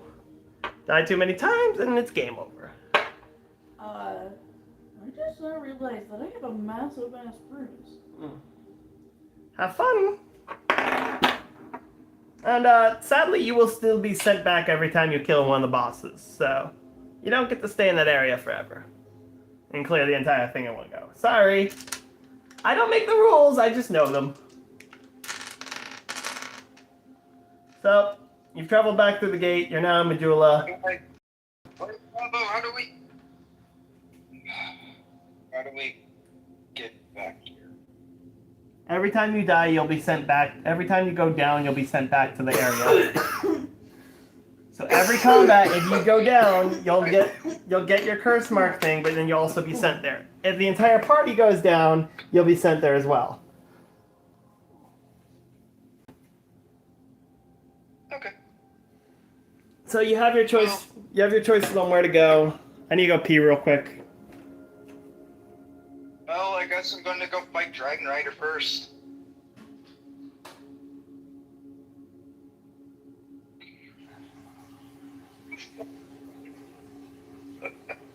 This is the least expected thing today.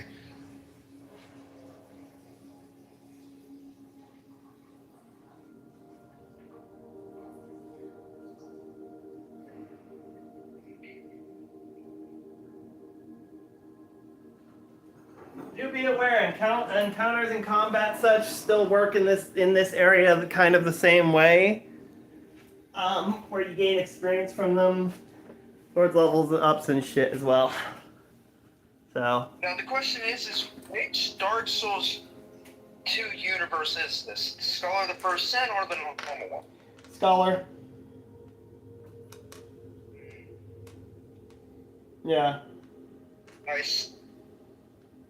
The quote-unquote... Does that include... the quote-unquote definitive. So when he said once he says every boss, he means even the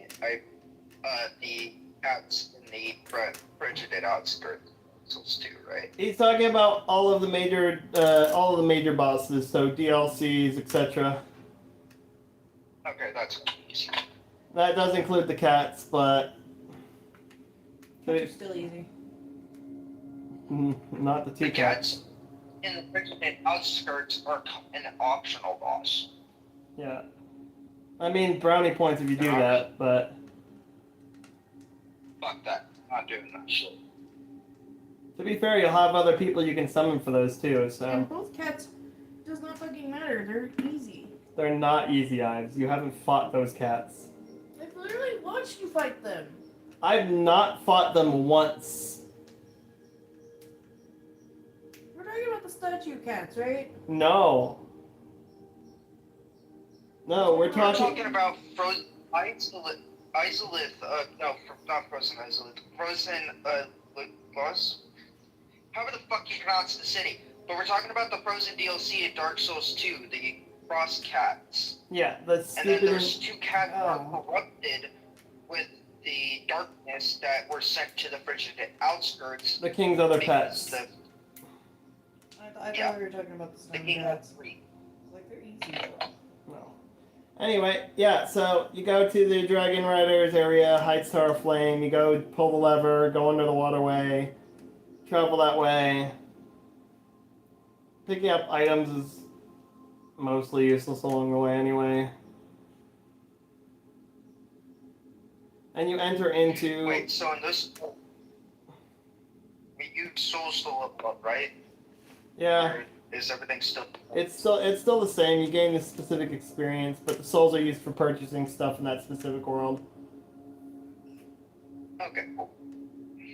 Anyway, yeah, you enter in, and there's obviously directly to your left a white knight just kind of sitting there. A bunch of stone knights along the pathway, and some white knights sitting around in a bunch of different spots.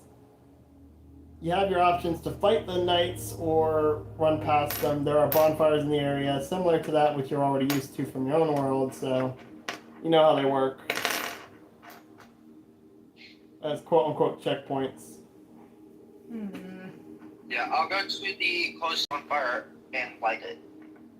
Yeah, I think we should all go touch it. You guys aren't even in the world right now. Anyway, the stone blinks as you entered into this area, so you can choose to summon them if you want, but they can't touch the bonfires. Alright, I would like to go to the closest Stone Knight and then hit him. Alright, he's going to try to attack you as you approach. I will go dog. He's got a 13. Yes. So he's going to hit you for D12. 6 damage. Okay, so I'm still good. And then he's going to go and try to do a follow-up swing. Fucking miss entirely. He's gonna go for a follow-up swing and fall off the edge. Okay. Because it was a nat 1. Okay. You travel forward, there's now a Mace Knight in your way as well. I realized that I might need some help, so I crushed the stone and summoned. And your two white phantoms have been summoned. You both have appeared in the world beside him. Hello. Hey guys. Alright, I realized I am going to need your help with this. This is going to be pretty. The Stone Knight comes up and he tries to hit you guys with the mace. He's going for swing. 10. 7. Connor. 11. You guys are all able to dodge out of the way. Mostly just by walking to the side. Attacking. 15. Okay. 11.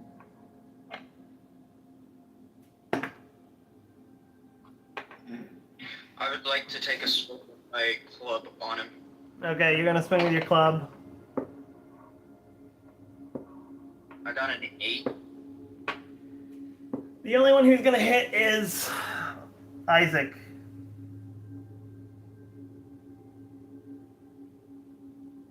Okay. How much damage is it gonna be? It's gonna be 20. Good question.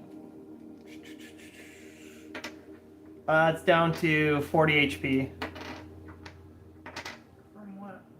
from 80, from 60. From 60, you said? Yeah. Now you're gonna swing. Well, it's gonna swing. Yeah. It got a 2. It's gonna bonk on the wall or on the railing. You guys can attack again.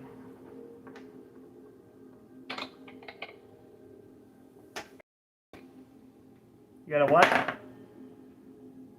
6. 5. 9.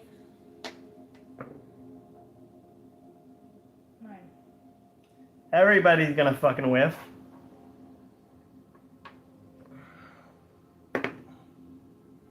He's gonna go for another. It's gonna be an 8. Roll higher than an 8. That's 20. So can I do a follow-up attack? You're gonna get counter damage. 16 and 12. And I miss. I need a flat bucket surface. Everything keeps coming off sucking.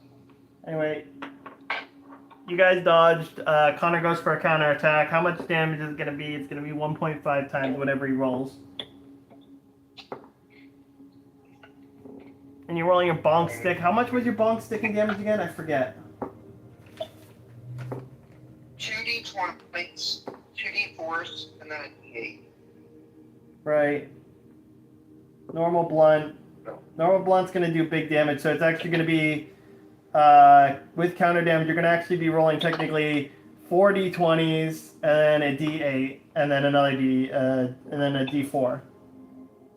So, the pierce is going to be lower because So- pierce does less damage on their armor.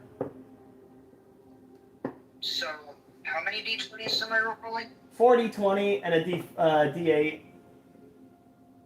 and a d4. 4 d20, 4 d20, a d8, a d4. No, he dead. He's just been smashed into the ground. 20 and 17. Yep, he's dead. That one just got fucking flattened out on his ass. Got pancaked. Now you're dealing with the next one, which is a sword guy. Do you choose to fight him or run past him? I would like to fight him. Okay. He's gonna approach you. I got an 11 to hit. Well, you're definitely gonna hit. He's not gonna hit you with a 2. So counter damage. 17, 19, and then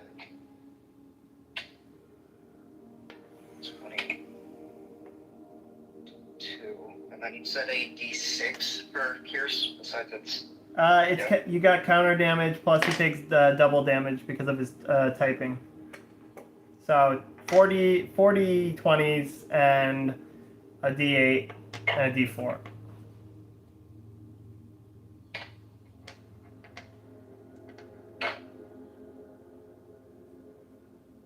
How much in total?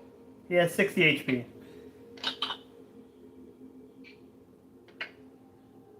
And then you said a d6 for Pierce, but it's nullified a bit. Right? D4 for the pierce because it's reduced.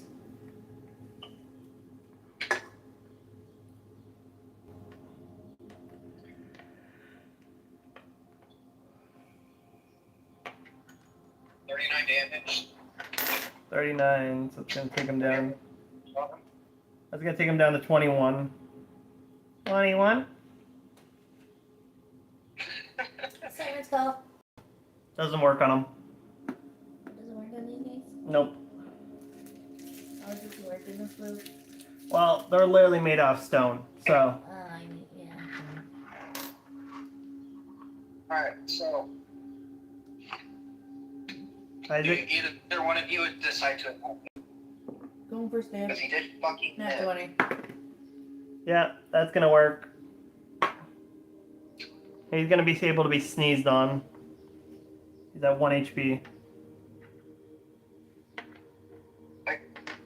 Well, I can't back them right now. I just not mine. But He also can't be backstabbed due to his size.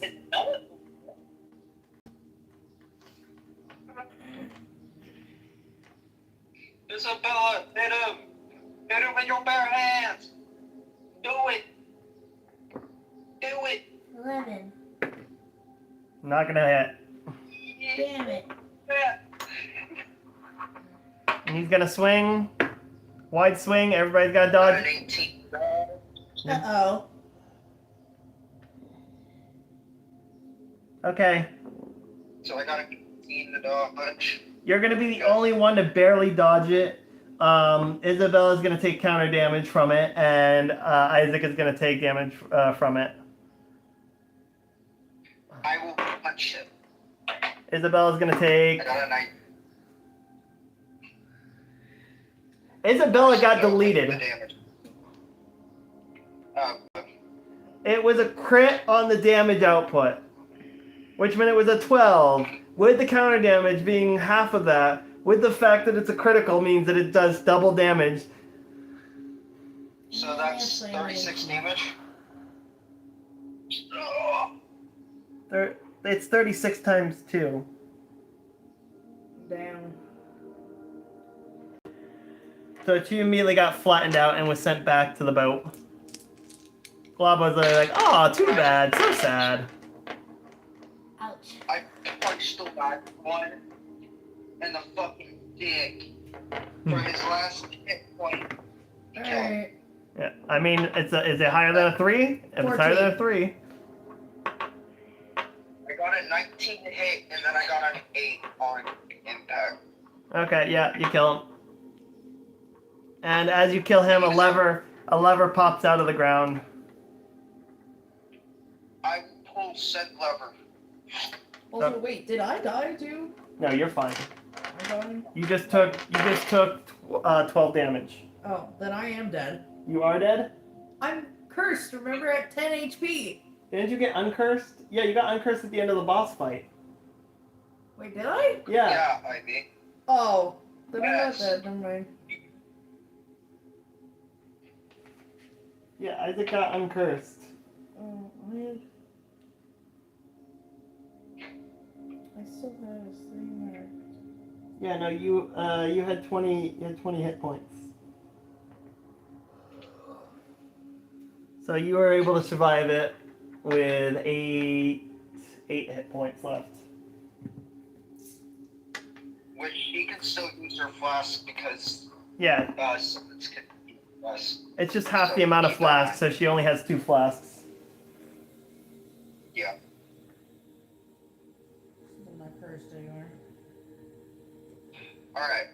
So, continuing on our path, there we come into the big round room with a big giant great sword dude to shoot guys. Yep, that's exactly correct. Because the other 2 stand ready to fight while the big great sword dude moves towards you guys and goes for a swing. He's hitting with an 18, so you have to. I'm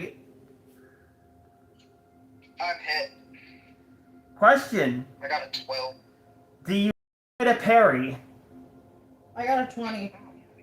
Isaac parries with her knife. With his knife. Okay, so I guess I get saved from damage. I guess, post it? Yep, you're gonna riposte him with your big fucking club? No, I'm saying Isaac would riposte him because yeah. Well, no, he was parried, but you gotta remember, you still have opportunity to choose who riposts. I guess roll who has the higher number takes it. Who's got the higher initiative for the poke? 14. Yeah, you got it. So he's gonna be down to 20 HP. Wait, is it 2.5 times or is it 2 times damage on a critical? For the riposte. Oh. I think it's 2.5, which means he just insta-dies. With daggers, it is 2.5. So you just insta-kill him. With your dagger. You walk up to him, you step on his dick, and then fucking stab it into his chest, and you gain an extra soul point towards your fucking knife. Well then. Now the other 2 are immediately moving in, and they Does have... that mean I do more damage? I got the right. Technically you get a point towards your next damage buff. So now the other 2 are moving in, they're both gonna try to attack. Wait, I'm confused. Is it a soul for my knife, or is it like a point towards my level up? It is a point towards your knife. Because it takes 10 kills Yeah, and that you are said- non-humanoid to gain a point of a thing of damage towards your Yes. knife. So that means however much points you are towards your next knife upgrade, it's 1 more point towards it. You said each soul upgraded it. Each full soul, which has to be a human enemy, Oh, and it's because of the and because it's a non-human enemy, it's a hollow enemy, Okay, it how counts many as 0.1 point one. of a soul. So Okay, and you never told me how much. it takes 10 kills of non-human enemies to gain an upgrade to your knife, and every time you get an upgrade, it's 2 points of damage. And as far as I'm aware, I have no 4 idea. points of damage. I don't even know where I am on that. Where's your other sheet? It wouldn't matter. It doesn't say it on there either. Well, you were currently So was reset it- on it, that's why. Oh, I was reset on it? Okay, Yeah. So it's 1 out of 10 then. Alright, now the other 2 move up. One of them is going to use his shield to block any damage. And the other one's going to attack. 16. Higher than a 16 to not get hit.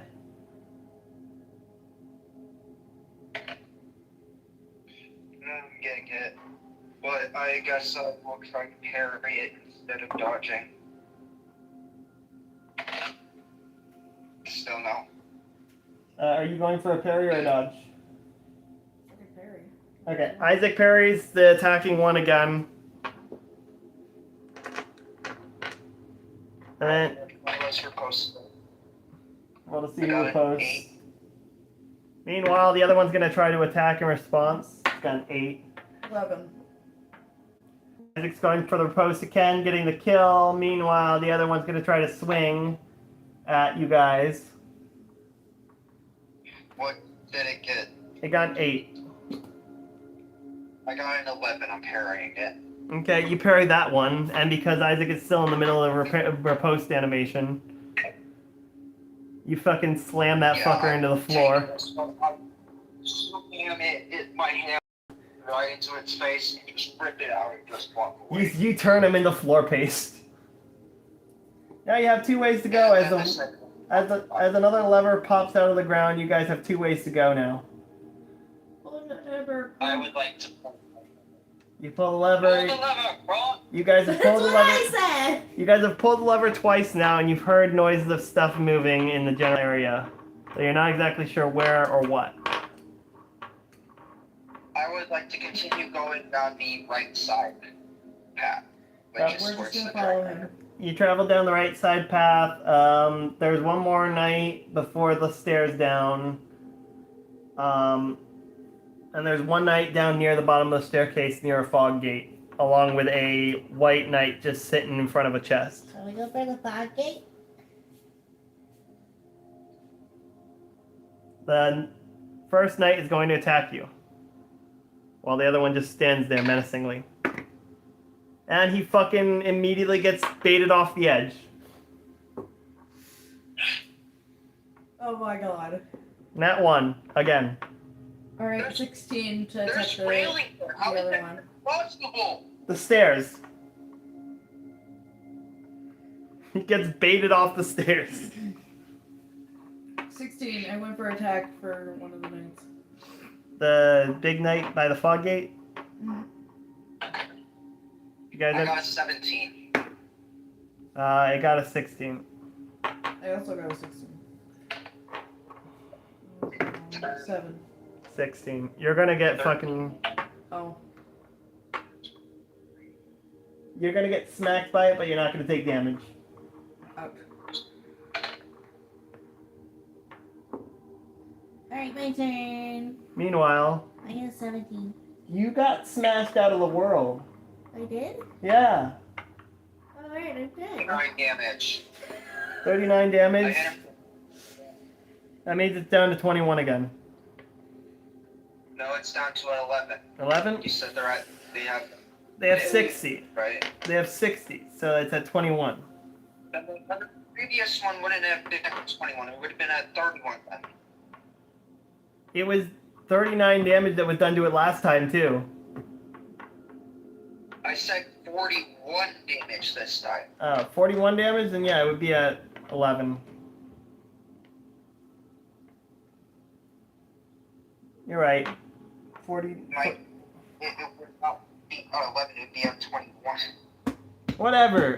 Whatever. Okay? Whatever. It's 21, it's 11. I don't care at this moment. 19 HP. Next attack's gonna kill it anyway from you guys anyway.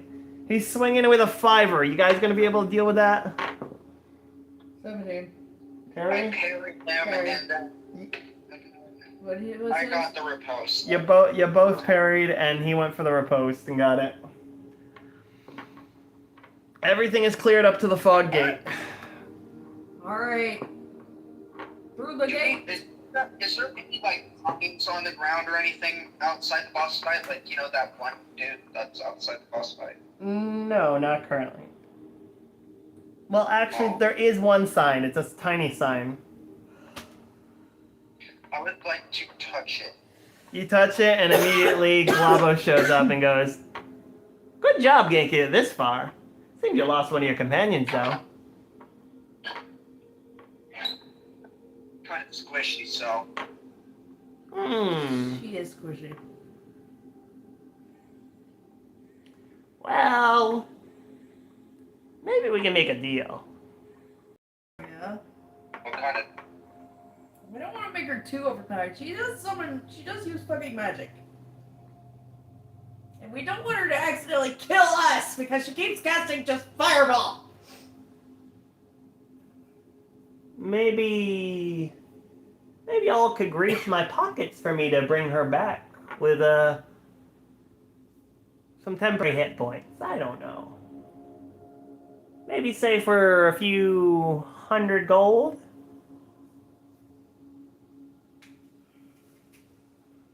Yeah, I could Well, let's spare see. a few hundred gold. Pulls out my money bag of holding and pull out like a few 100 gold and give it to Galabo. Thank you kindly. Definitely. He puts it in his pocket and he disappears. Oh yeah, my thing is empty too, isn't it? Yep. And then Isabella appears by the boss gate. Because we stuck everything in the well inside her wallet or holding wallet, right? No, she put that stuff in there too. Oh, did she? Okay.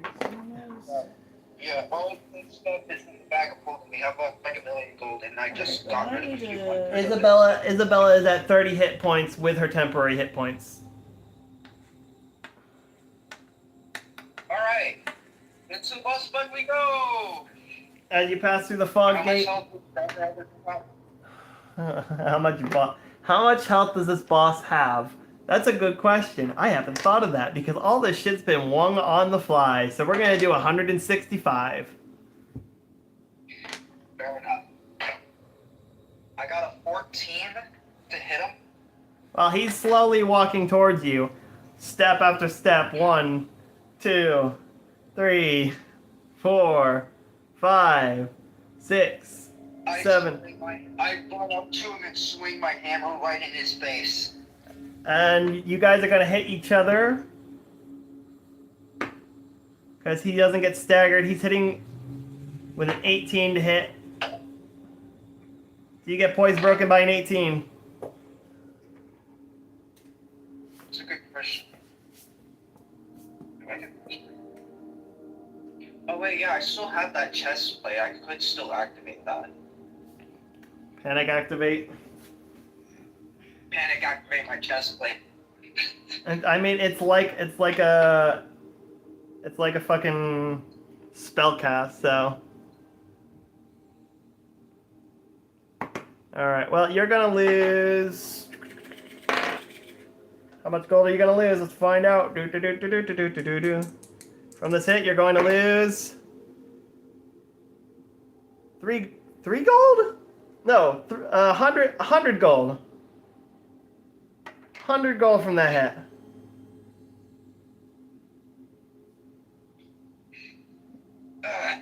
Jeez, this chest plate is really good for this. Alright. I'll run back up to him and go to swing again after everything. So how much did your first swing hit damage do? I got a 17 and Isabella got a 13. Oh. Of course. Of course.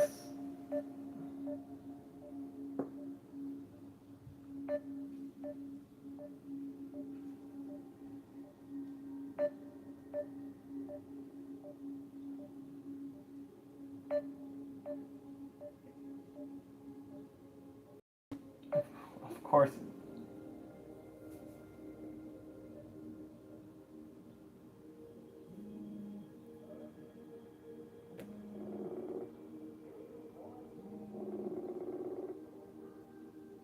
I don't know when we got dropped out, but how much damage did your first hit do? Yeah. 41. 41 plus counter damage, so 82. Which would bring him down to, let's see, 82, 3,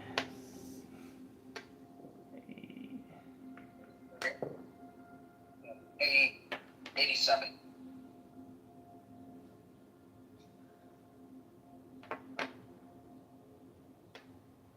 $87.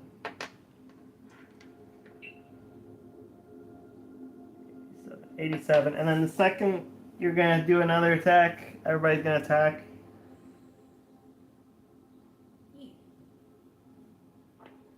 Does everybody hit? 17. I got 17. You rolled a 17? I had already gotten a 17. Hmm. Roll again. Nat 20. Doesn't matter. I got a 16. Everybody goes to swing at him and just kind of doesn't hit their mark. They're a little short. He's going to do a wide swing. 18. It's 15. Okie dokie. So everybody's getting hit, and who's getting critical? Is that Isabella again?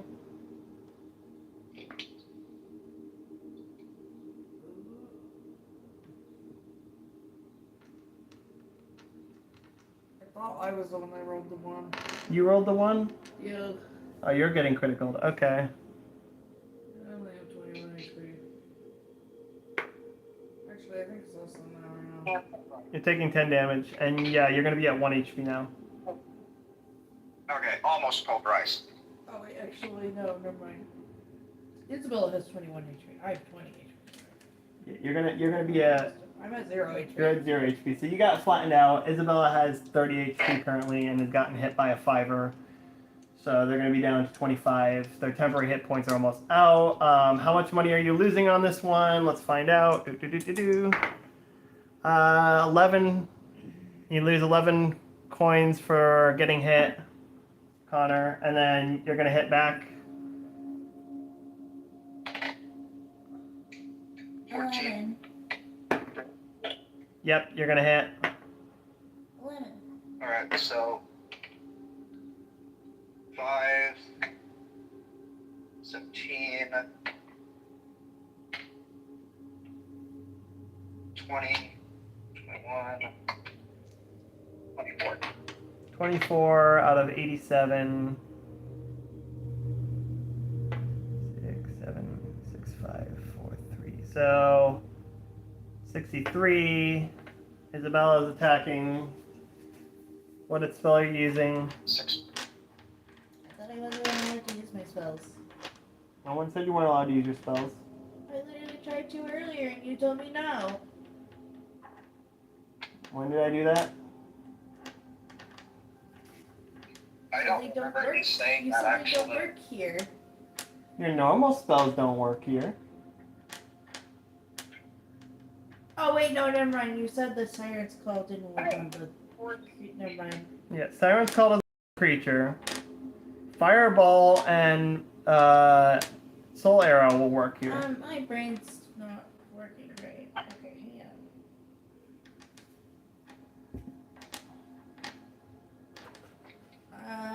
Let's see. You know, I just like to say that I'm the one fucking carrying the team right now due to doing the only damage to him. So you're gonna use Soul Arrow? Magic Bolt. Magic Bolt fizzles. What? It's not a spell that's in the game, so you can't use it here. You can Oh, use so- Fireball and you can use Soul Arrow. Solar then. Soul Arrow, and that's gonna be a D12. You're the one that knows it. D12. 8. 8 damage. Let's see. 50.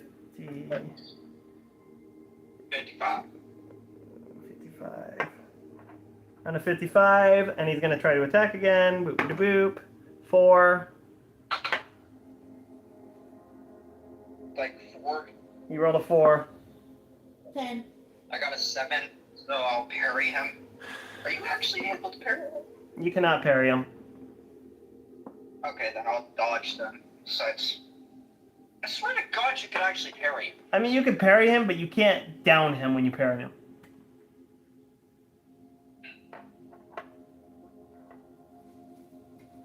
True, it just makes him walk up a little bit, because bosses that can parry can't be knocked over. Except for Mirror Knight.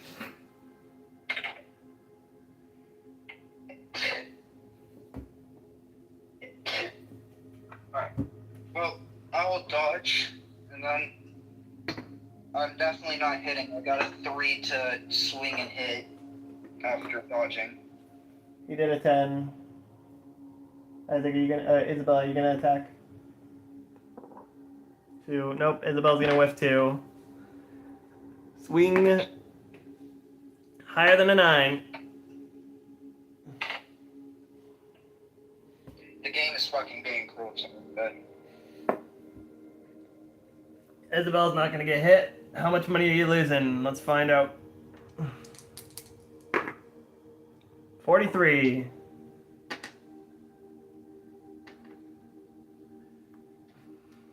His wallet is slowly dwindling. 18.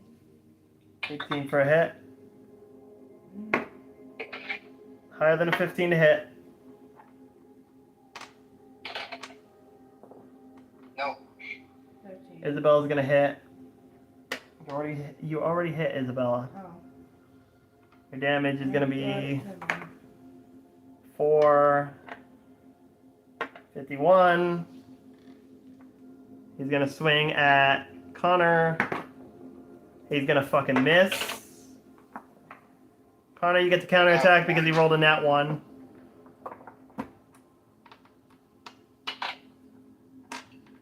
Got a 13 for the first one. Roll. 8, I think. An 18 for the second one.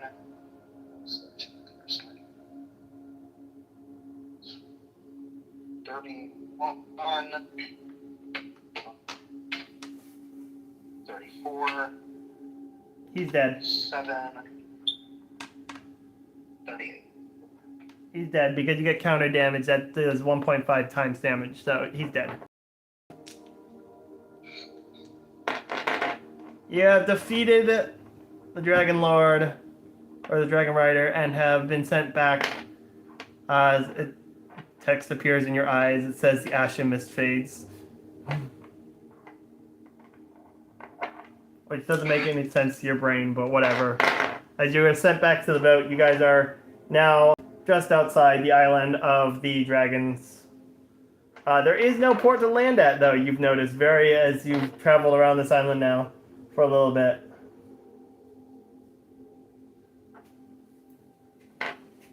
Apparently, while you...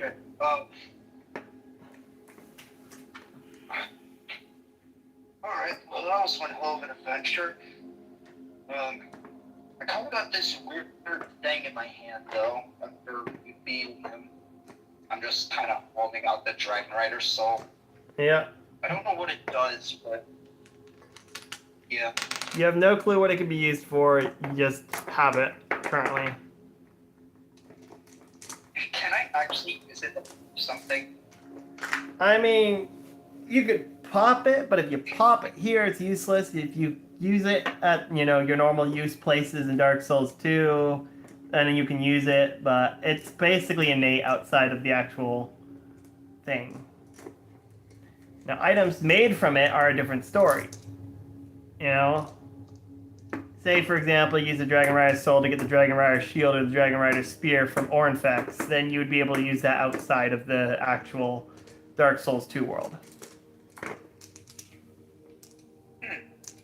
Yeah.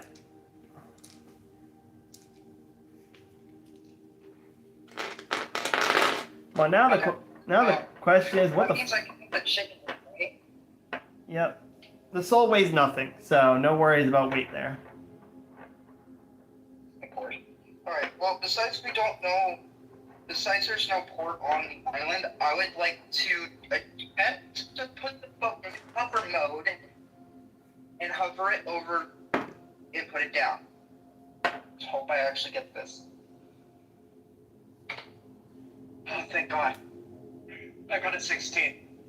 You got a 16. You go around, you're looking at the pictures in the book, trying to figure out something. Just anything, even a basic shit, and you find something that you think is supposed to be, some kind of hover or flying function, and you just, from pictures alone, you get enough of a gist to be able to get the thing to start floating out of the water and into land a bit. The problem is you don't know how to fucking park that thing properly on land, so you just kind of like fucking just plop it down into the fucking soil. Making it look like Johnny Depp's fucking Black Pearl in the middle of the fucking dead man's fucking desert. Yeah. Just dragging the bottom across the ground, just... Another happy landing.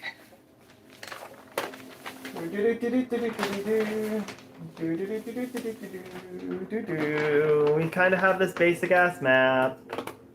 Here's the fucking boat. It's my fucking earbud case. Just plop down there. I don't know. I'm trying to figure out something for it. It's a relatively big island, so maybe fucking D20 works. I don't know.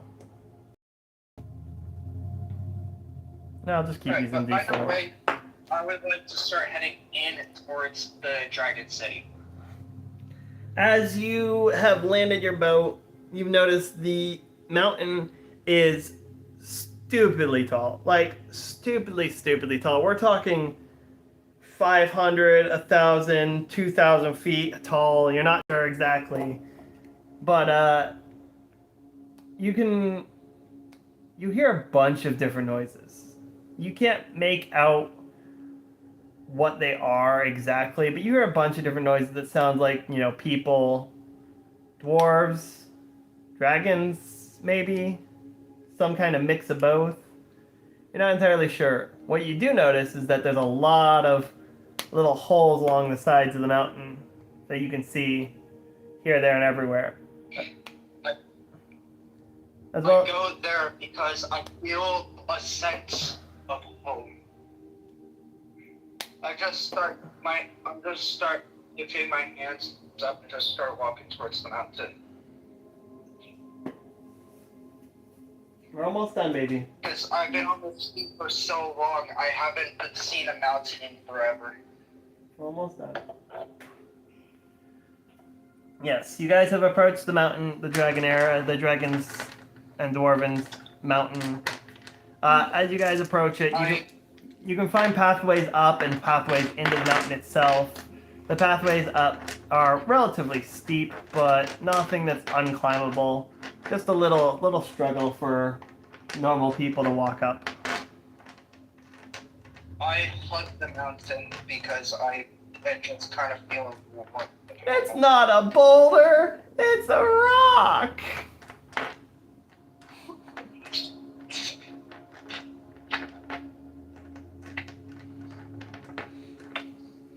Anyway, It's not a boulder. It's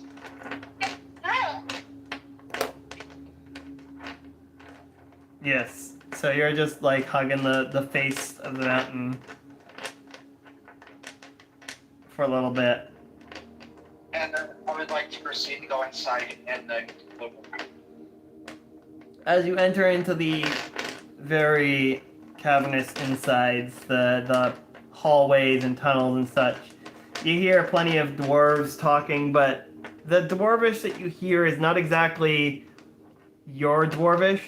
You can definitely tell it's dwarvish. There's no doubt about it. There's specific dialect, like, things about it that you can definitely tell are dwarvish. It's just different.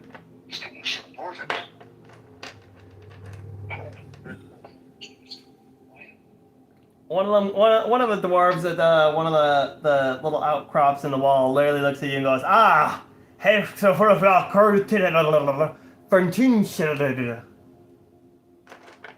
most you can make out of it is something about outsiders and kin.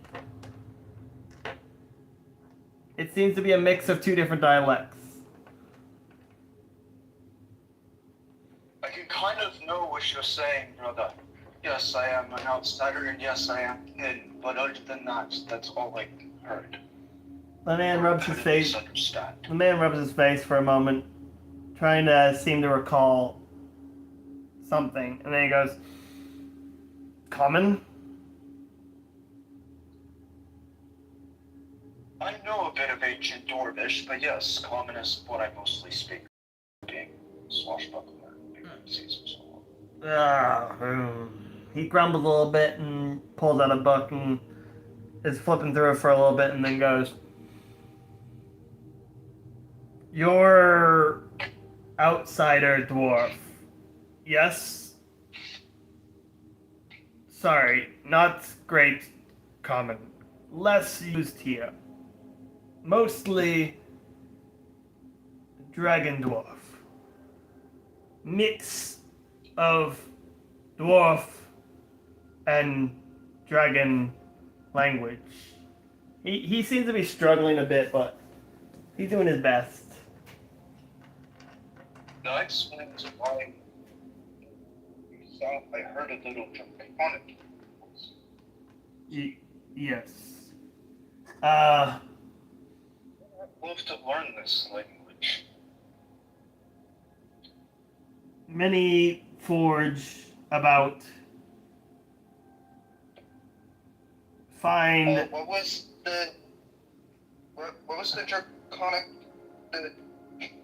the one guy that we the guy that I lifted his sword up out the ground. Did you even Passively. did you even get his name? Did your character even get his name? Yes. Yeah, we did. He told me his name. His name is Zane. Because that's the first thing he told me after he was like, "I'm actually impressed." The name is Zane. I'll be right back. You deserve something. Thank you. Anyway, he's like, many forge about free use if bring own material or buy material. Many dwarf forge, many dwarf mine. Work with dragons, yes. Dwarf mines not here anymore. Mostly far off island. Plentiful. You the big rocks and mountains that's on the main island that I came. The Yes. Mostly Caradon Gulch. Or respawns. Not sure why.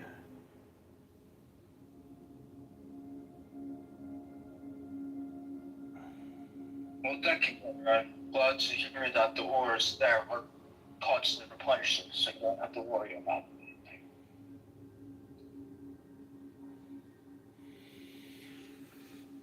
Suggest elders discuss. He seems to be getting really frustrated with trying to use common, but as if he's trying to figure out the words that are best to use for specifics.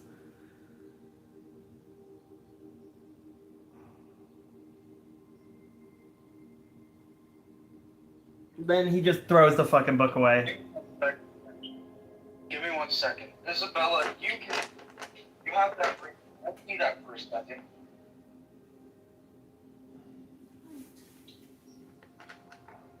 Connor is asking you a question. Or Shadow is asking you a question.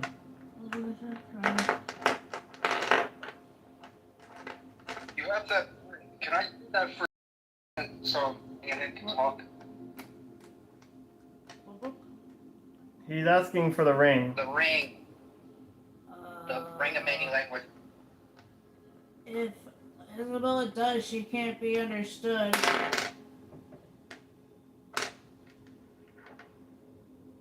At the moment, right now, I need to understand him, so where the fuck we need to go.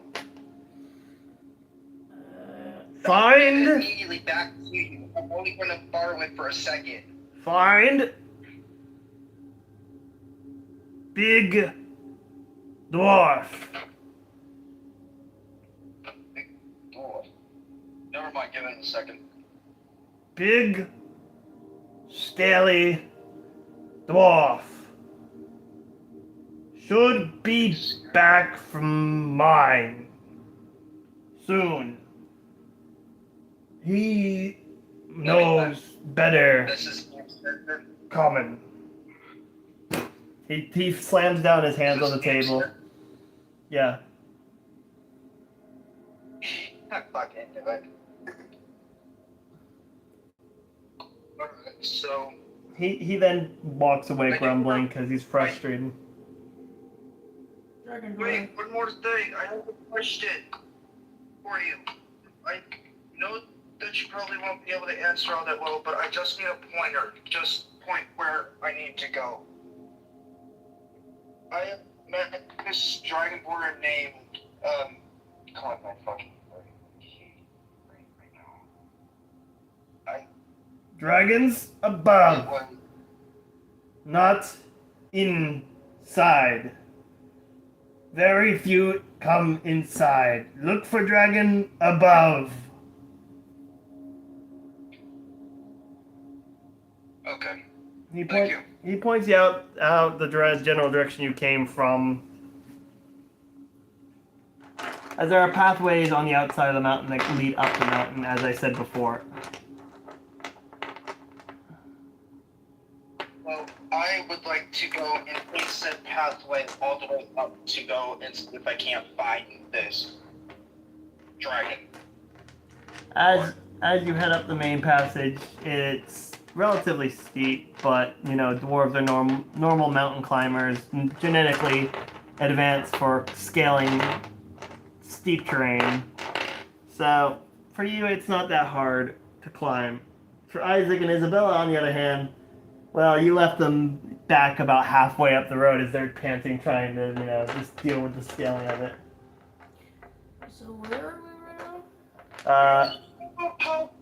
Where are you all? Y'all are all the way down here. He's all the way up here at this point, at the center market area of one of the pathways around. Just keep going. We'll make it up there eventually. Yeah, there are 50 to 100 different blacksmithies all up and down the mountainside. From dwarven blacksmithies to dragon blacksmithies. Most of them don't speak common, and the few who do just keep pointing you in the general-ish direction of the most highest peaks. All the way to the very top. Because that's where Zane always So sleeps how himself. long does this take us? For you, Or at least me. it takes How many about... turns do I have to make it there? Well, for you, it takes about a half an hour's worth of traveling time on foot. There are some like trams and whatnot that go through the mountain upwards towards the top, and some external what do you call them? Lifts, like ski lift kind of deals that go up the side of the mountain as well. But they don't take normal currency in this area. As a matter of fact, you're lucky because it turns out that most of the currency you collected from the dungeon happens to be the specific type of currency that they do use here. The gold that we collected? Yes, as you realize that comparing to another coin you guys had before, it is a completely different stamp on the gold. Oop. Huh. So you guys can take a tram or whatnot for like 2 or 3 gold, basically.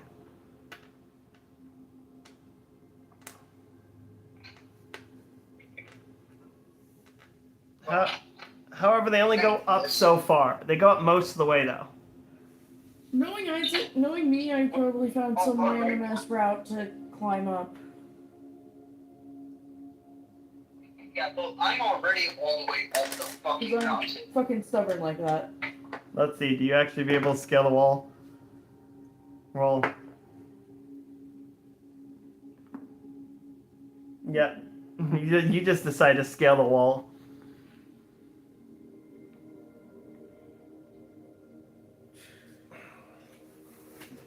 I am not even going to bother trying to follow. I am just going to follow as best I can. Going up and up and up. Hey, Anyway, by the way, you don't have any of the gold. yeah, they don't have any of the gold. I have all the gold. I know. So they have time. They can't just not climb. Yeah. No, I was just informing you because of the fact that you have all the gold. You could take other ways up and have gone back for them, but you're already you just walked. But anyway, yeah, no, you make it up towards you make it up towards the peak. There is a route around the monastery that people are allowed to walk through, but like a little bit below the monastery itself. But as for actually up to the monastery, there are dragonkin guards that are standing at each one of the actual entry points that will not let you pass. So you can go around to the other segments, and eventually you do find a very particular sign at an entryway to a small cave. The heat blasting from it is deafening. And, yeah. Did you deactivate that armor, by the way? No, I did not. So, I did you... not set armor. Let's see, how much gold have you lost in this time? 72 gold. You said 8 gold every minute. Yeah. I think you said. A gold every minute. So It's taking I you... lost 30 gold. It's taking you about 45 minutes total since you first returned, so 45 gold total. Plus the heat wave is causing damage to you at this point, so... And it's blocking the damage, so... You're able to actually enter the forge with your armor active, taking 46 damage to your gold.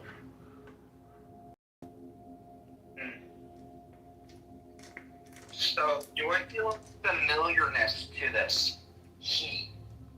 It is unfamiliar to you. It is hot as shit, though. And you can tell that even through your armor. It's actually making you sweat a little bit, which is crazy because dwarves can stand super high temperatures usually. And you hear the, clanging of metal on metal as you enter I deeper. go further in. You're gonna take another 29 gold damage from the heat wave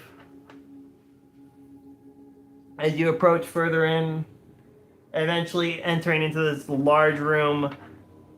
The walls absolutely covered in shimmering blue metal. The forge itself is made out of the same blue metal. The flames coming from the central forge like a blue lava fall of just pure heat radiance. And you're going to take another damage from a poof of wave that comes from the lava, doing... Oh my gosh, that wave is harsh on you. It does 100 fucking gold damage because of the proximity to it. Seeing Zane forging away at the forge as if nothing's going wrong with him. He looks over at you and he goes, "Huh, surprised you made it in here. You're definitely one fascinating dwarf, I'll give you that." The armor is what is keeping me alive right now. Must be an artifact, that's for sure. It must be one fancy artifact, that's for sure. Anyway, nice to see you here. Did you keep that blade in good condition?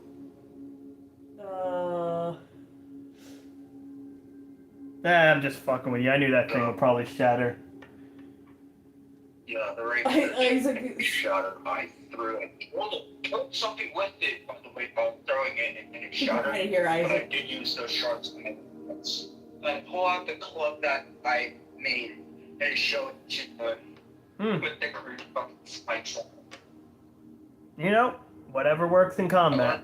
Yeah, it actually is pretty nice. I learned some blacksmithing while I was in the dungeons, so. That's good. That's good. That kind of stuff is definitely special. Also, I never decided what race Isaac is over. Anyway, what kind of goods have you collected? Let me see what I can make you proper in my proper forge. Well, now I will say be careful with this item because I got this from the Siren King, and he was being controlled by it. Now take a cloth with me as I go into my box. The cloth immediately burns up the moment that you pull it out. The cloth literally disintegrates from the heat. Give me 1 second. Let me go into my box. I then pull out the cloth, grab the in, go back out of it, and immediately drop the amulet as soon as I get back out. He looks at it and goes, That thing. huh. Hold on. He reaches over, his hand starts to transform into kind of like a dragon claw as he grabs it with 3 pointed fingernails and picks it up. He looks at it and goes, huh. Yeah, I haven't seen anything like this in a very long time. What do you mean? Artifacts like these were made by mischievous gods. Ones who... I finally made it! You can hear your guys shouting in the background. Friend of yours? Sounds like they finally made it up. Anyway, things like this were made by mischievous gods to cause chaos upon the world. Did I hear something about chaos? Nothing I can't deal with. He literally just drops it into the fire as it just burns away and melts into pure metal. What else do you got? Hang on, here. I also get mace. I'm like, can you make this better? Chance? He picks up the mace and he just immediately yeets it in with the rest of the metal. Alright, cool. And wait, is there anything else I actually have that I can... You have all of the... You were collecting a bunch of armor scraps and stuff. Yeah, you have a lot of shit yeah, I give them all that armor scrap and everything too. He picks up some of the pieces and looks at it and goes, where did you get this? Don't ask, it's a long fucking story. We went through a really long dungeon and we got a bunch of shit. That's all you need to know. It was a destroyed castle! I can't hear you. You're getting blasted. Your sounds or waves are getting blasted back by the forge. Oh, yeah. Yeah, also, another roll on the damage that you take from the forge. 31. Little blast this time. For your gold. Okay. Huh. See, I recognize these patterns. I haven't seen them in a very, very long time. And if you got them from where I think you got them, I'm surprised you guys are alive, not gonna lie. He was not Well, it good. actually wasn't hard going through that dungeon. I kind of fucking pulverized everything I got. So, okay, so time out. It's like, We still need to figure out what Isabel and Isaac are. There's trouble that fucking dungeon that to throw me down like goddamn ragdoll, and I will fucking kill it once I get there. Yeah, no, he was never... Sorry.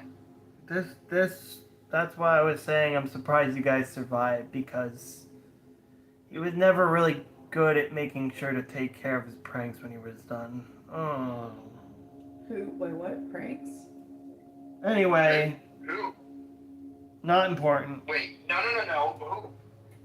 It's kind of fucking important because that fucking mimic almost killed me. My older brother was into a lot of things. He really had this... No. Never mind. Keep it to yourself. It's a family matter. I understand. To be fair, I'm not sure what happened to him after the attacks, but he was researching mimics and such, and how to modify them. I think he only had... He might have I know he had at least one successful project, but outside of that, I have no clue. Isabella, walks in, no hesitation. Is Isabella able to withstand the heat? Is she because of the mimic? I don't know. Yeah. to withstand the heat because of the mimic.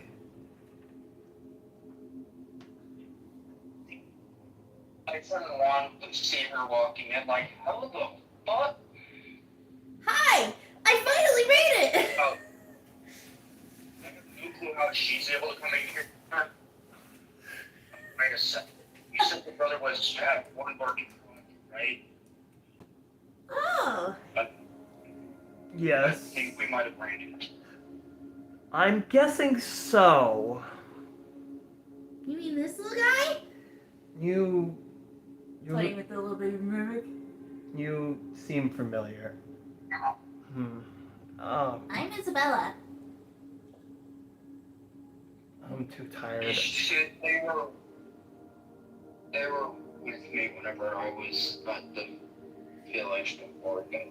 My twin brother's waiting outside because he can't withstand the heat right now. Anyway, What? give me a day or two and I'll see what I can do with this stuff you have. I can't guarantee it will be the best because of its age, but I did make it originally, so I'm sure I can figure out something to work with these scraps.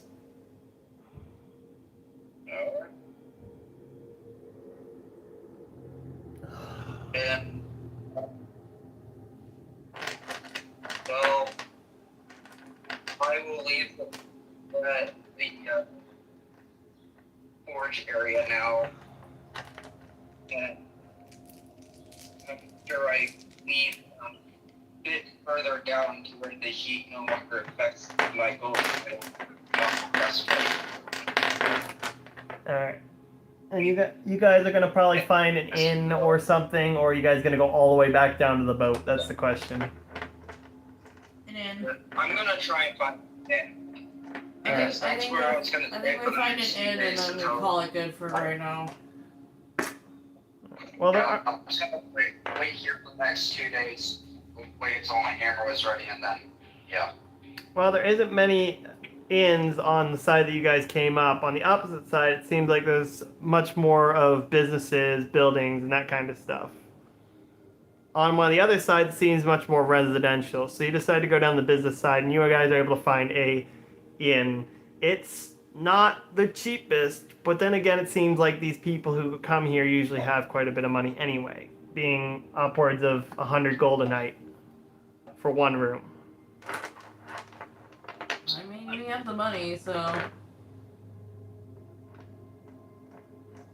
I pretty much just give them 500 gold pieces each. Here, they'll have 400. They thank you, they guide you to your guys' room, and you guys are able to get your rest. I paid for the rooms, and then And resty and then I time. gave them so that they could have money, Yep. so I don't have to be with the 20% of it. And then I guess they'll stay there for the next 2 days. Yep. And the radius will slowly start to shrink. Radius for what? It's now been 3 days since you guys got the Bank of Holding. The world map radius on where Oh, right. Said- That radius. You said I could do something with said bag, with something else we already have. yes. But this one didn't fucking write it down. Anyway, the radius is now approximately the What, the baby mimic? it covers like a few major cities, so you guys are relatively still safe. The baby mimic was the only thing I didn't write down.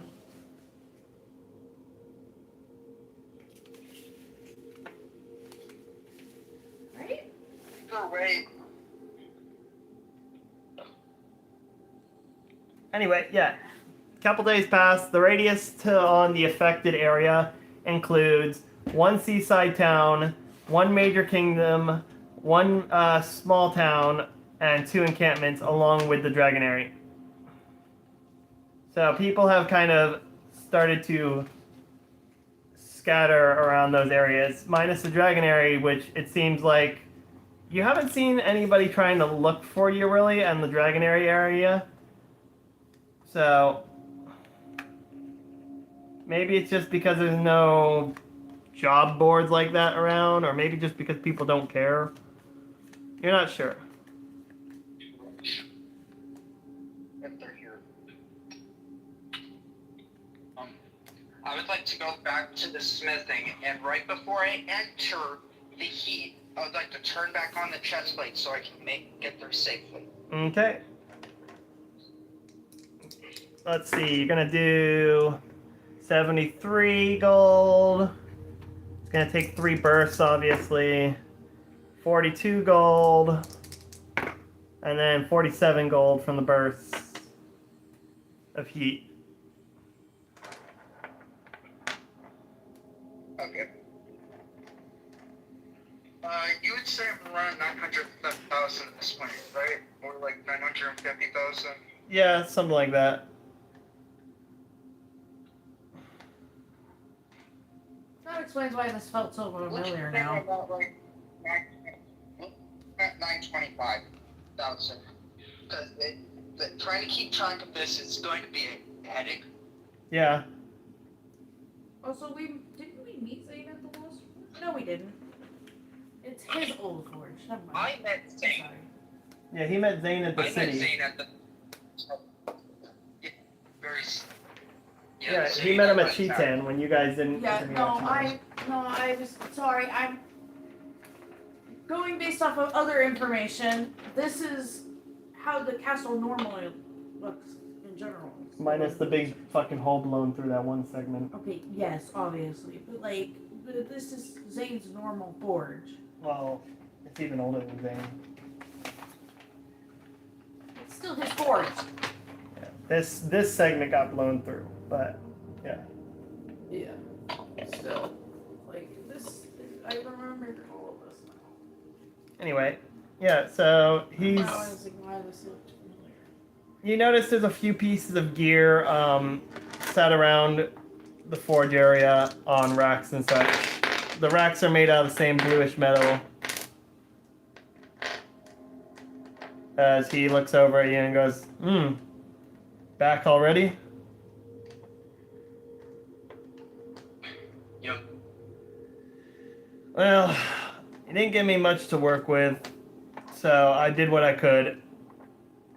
Got some basic armor here, made out of what I could use. As for that club of yours, it was poor quality, but I did what I could.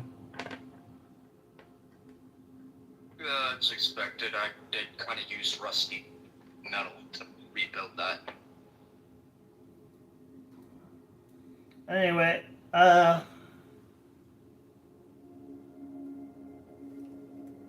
can't charge you for the actual materials because, well, I guess I could charge you a little bit for some of the materials, but for the most part, I just use what you gave me.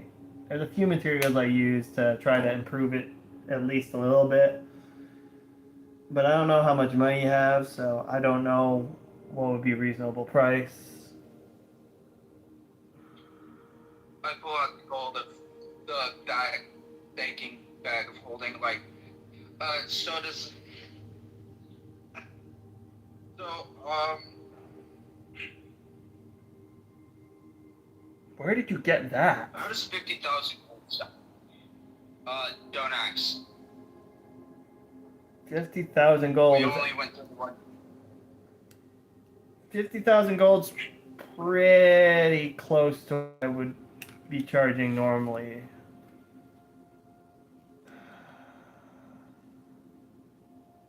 I'll do 30,000 for you. Since you did bring me some materials and such, and I worked with what I could. Alright, I grabbed 30,000 gold and just plop it right on. Right in front of him. He Now ta- put the bag away. yeah, he takes it and he puts it in his own bag, and then he hands you the gear and the weapon. Gosh. Okay. All right. You guys are gonna have to write this down, by the way, for me. Yeah. So Mike would erase the whole mace stuff, the steel dagger, the stone cross stuff. I don't have your paper in And front then, of me. She's got your paper in front of her. Let's see. Alright, What were you alright, so erasing? I don't have the steel dagger, I don't have the pole mace, and I don't have the stone cross. Yeah.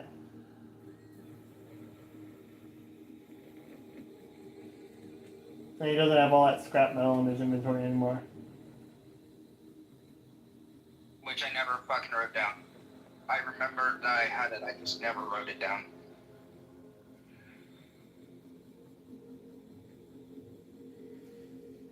Okay, I have the stone cross and the steel dagger erased. I just don't know where this last item you were talking about. The mace. Pole mace. Should be. Oh, there it is. Pull me. It's literally off right to them. Anyway, the equipment that you pick up is, Kara steel ore armor. So Kara steel armor. Each piece has a rating of 40 for the armor. How many pieces did he make? He was able to make a chest plate. He was able to make one set of material from the entire stuff that you gave him, which was several armor sets, by the way. Which is still pretty good because that means I have a full armor set. That's actually pretty nice. Yeah, 40 per piece. That means that a full set is like 160. Okay. Well, I know that what I'm wearing from now on. Still not as good as your magical armor. No, it's not, but I can still wear it as leggings, boots, and a helmet. It's just the plate armor that I can't. The actual chest plate. Oh no, it's a whole piece of set. It's a whole set of armor. Yeah. It's a whole suit. Either way, I'm probably just going to give it to fucking Isaac because he honestly probably could use it. You can't. It's metal. Neither of them can use it because of the weight of it, really. We're light armor. Too. I looked at this fine piece of armor, and I looked at this artifact armor, and I'm like, are you able to, by any chance, use something with this? And I point towards the chest plate. No. The plate armor I'm wearing. No, I can't. That's not of this world. I have no clue how you even got that. I can tell it's not of this world. Nothing I can do with that kind of stuff, sadly. I'd probably just break it. So what's the armor called?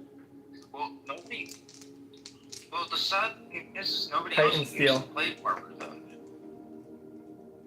What? It's chitin steel armor. I mean, I'm sure you'll be able to find some use for it. I mean, if nothing else, you could always resell it, technically. But I mean, there is also Cameron that's going to be probably joining us too.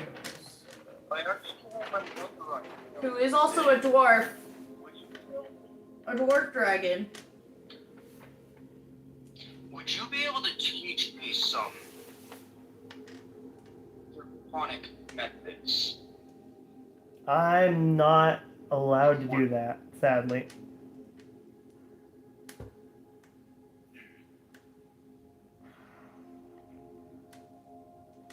Do you know where I can get teachings from? You'd have to get them from a master, and you have to have awakened your dragon heart before you could do that, and you've not reached either of those, clearly.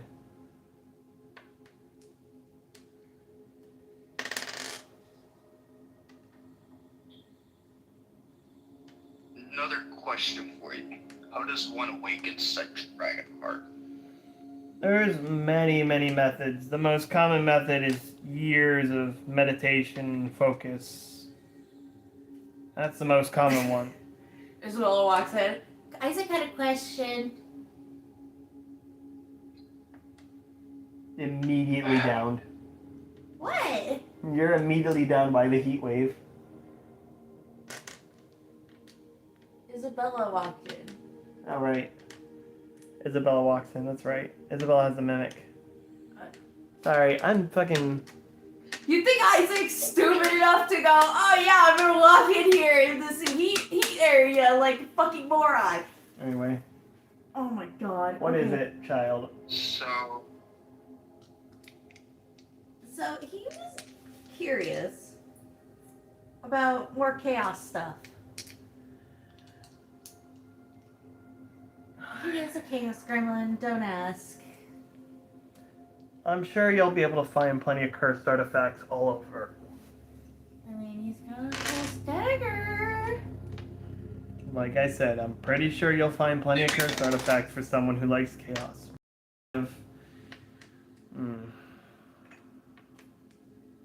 Never mind.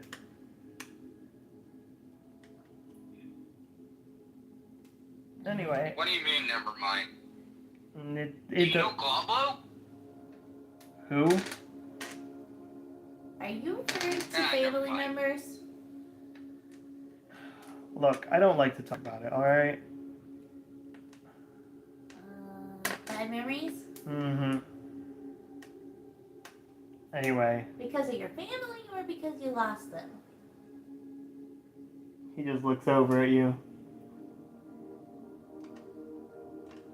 Both? Take the child and the mace and go.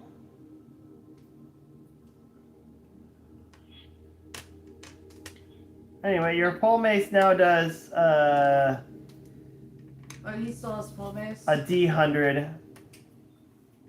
Yeah, I was just saying erase it and rewrite it. It does a D100 of damage.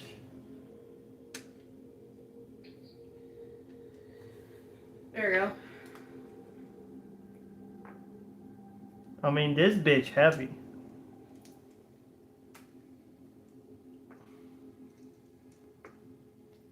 Does it still have the spikes on it?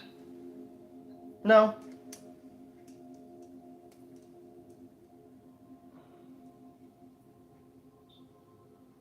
Alright, so... how much is that armor worth, by the way? Depends on where you're selling it and who you're selling it to. Some people would fucking buy it off you for 3 times the value you spent on it. Other people would spend 10 times the value of it. Its average price is anywhere between 50 to 100,000 gold. To an artifact collector, it may be even worth 50 times.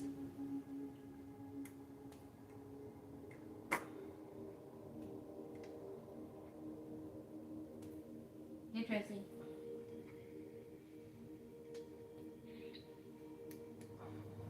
Well, anyways, after I get out of the Forge of Distance, I turn off that chest plate and take all that plate armor off and put on the new set of armor. Okie dokie. That means your armor rating is going to go to 160.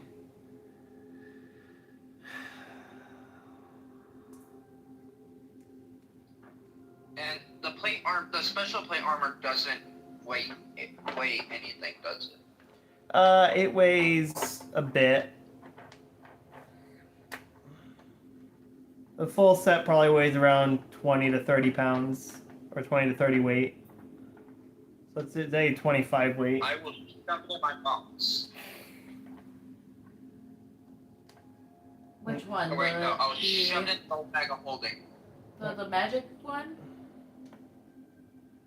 You're shoving the armor in the bag of holding.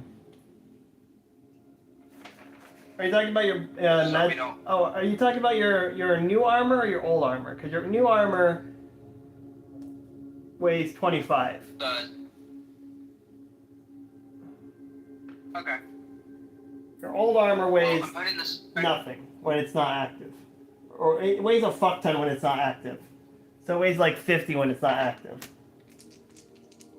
Alright, I'm shoving the bitch right in the fucking bag of holding then, because that shit is way more than the new armor. Yeah.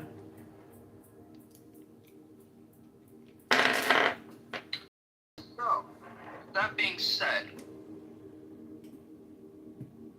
I would like to go and look and ask around to see. What do you say were the methods again of the Dragon Heart? Said one was meditation, another. My brain is not fucking awake enough for this shit. The most common one is meditation. Okay. The others are random awakening and emergence. The random awakening is the rarest of them, isn't it? Or is it the emergence? Emergence just happens on its own. Random awakening usually happens under duress. Okay.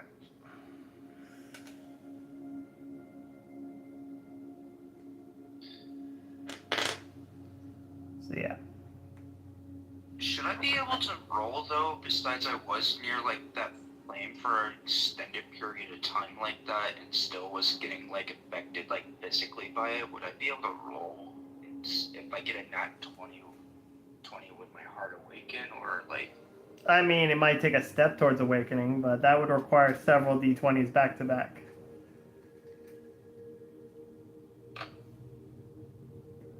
Well, I was only saying one right now, and if I get a nat 20, then my heart will start to feel a bit harder, Yeah.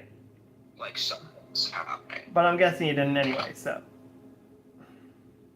No, I just rolled, so no. Okay. Anyway, I think we'll leave it there for the session right now. Yeah, we'll have to figure out where the fuck we're going after this. Yep. Anyway, yeah, I said this was going to be a shorter session overall. It's been around 3-ish hours of the session. A bit happened, for sure. Thanks for stopping by. Thanks for watching. And we'll see you guys in the next live stream. See ya.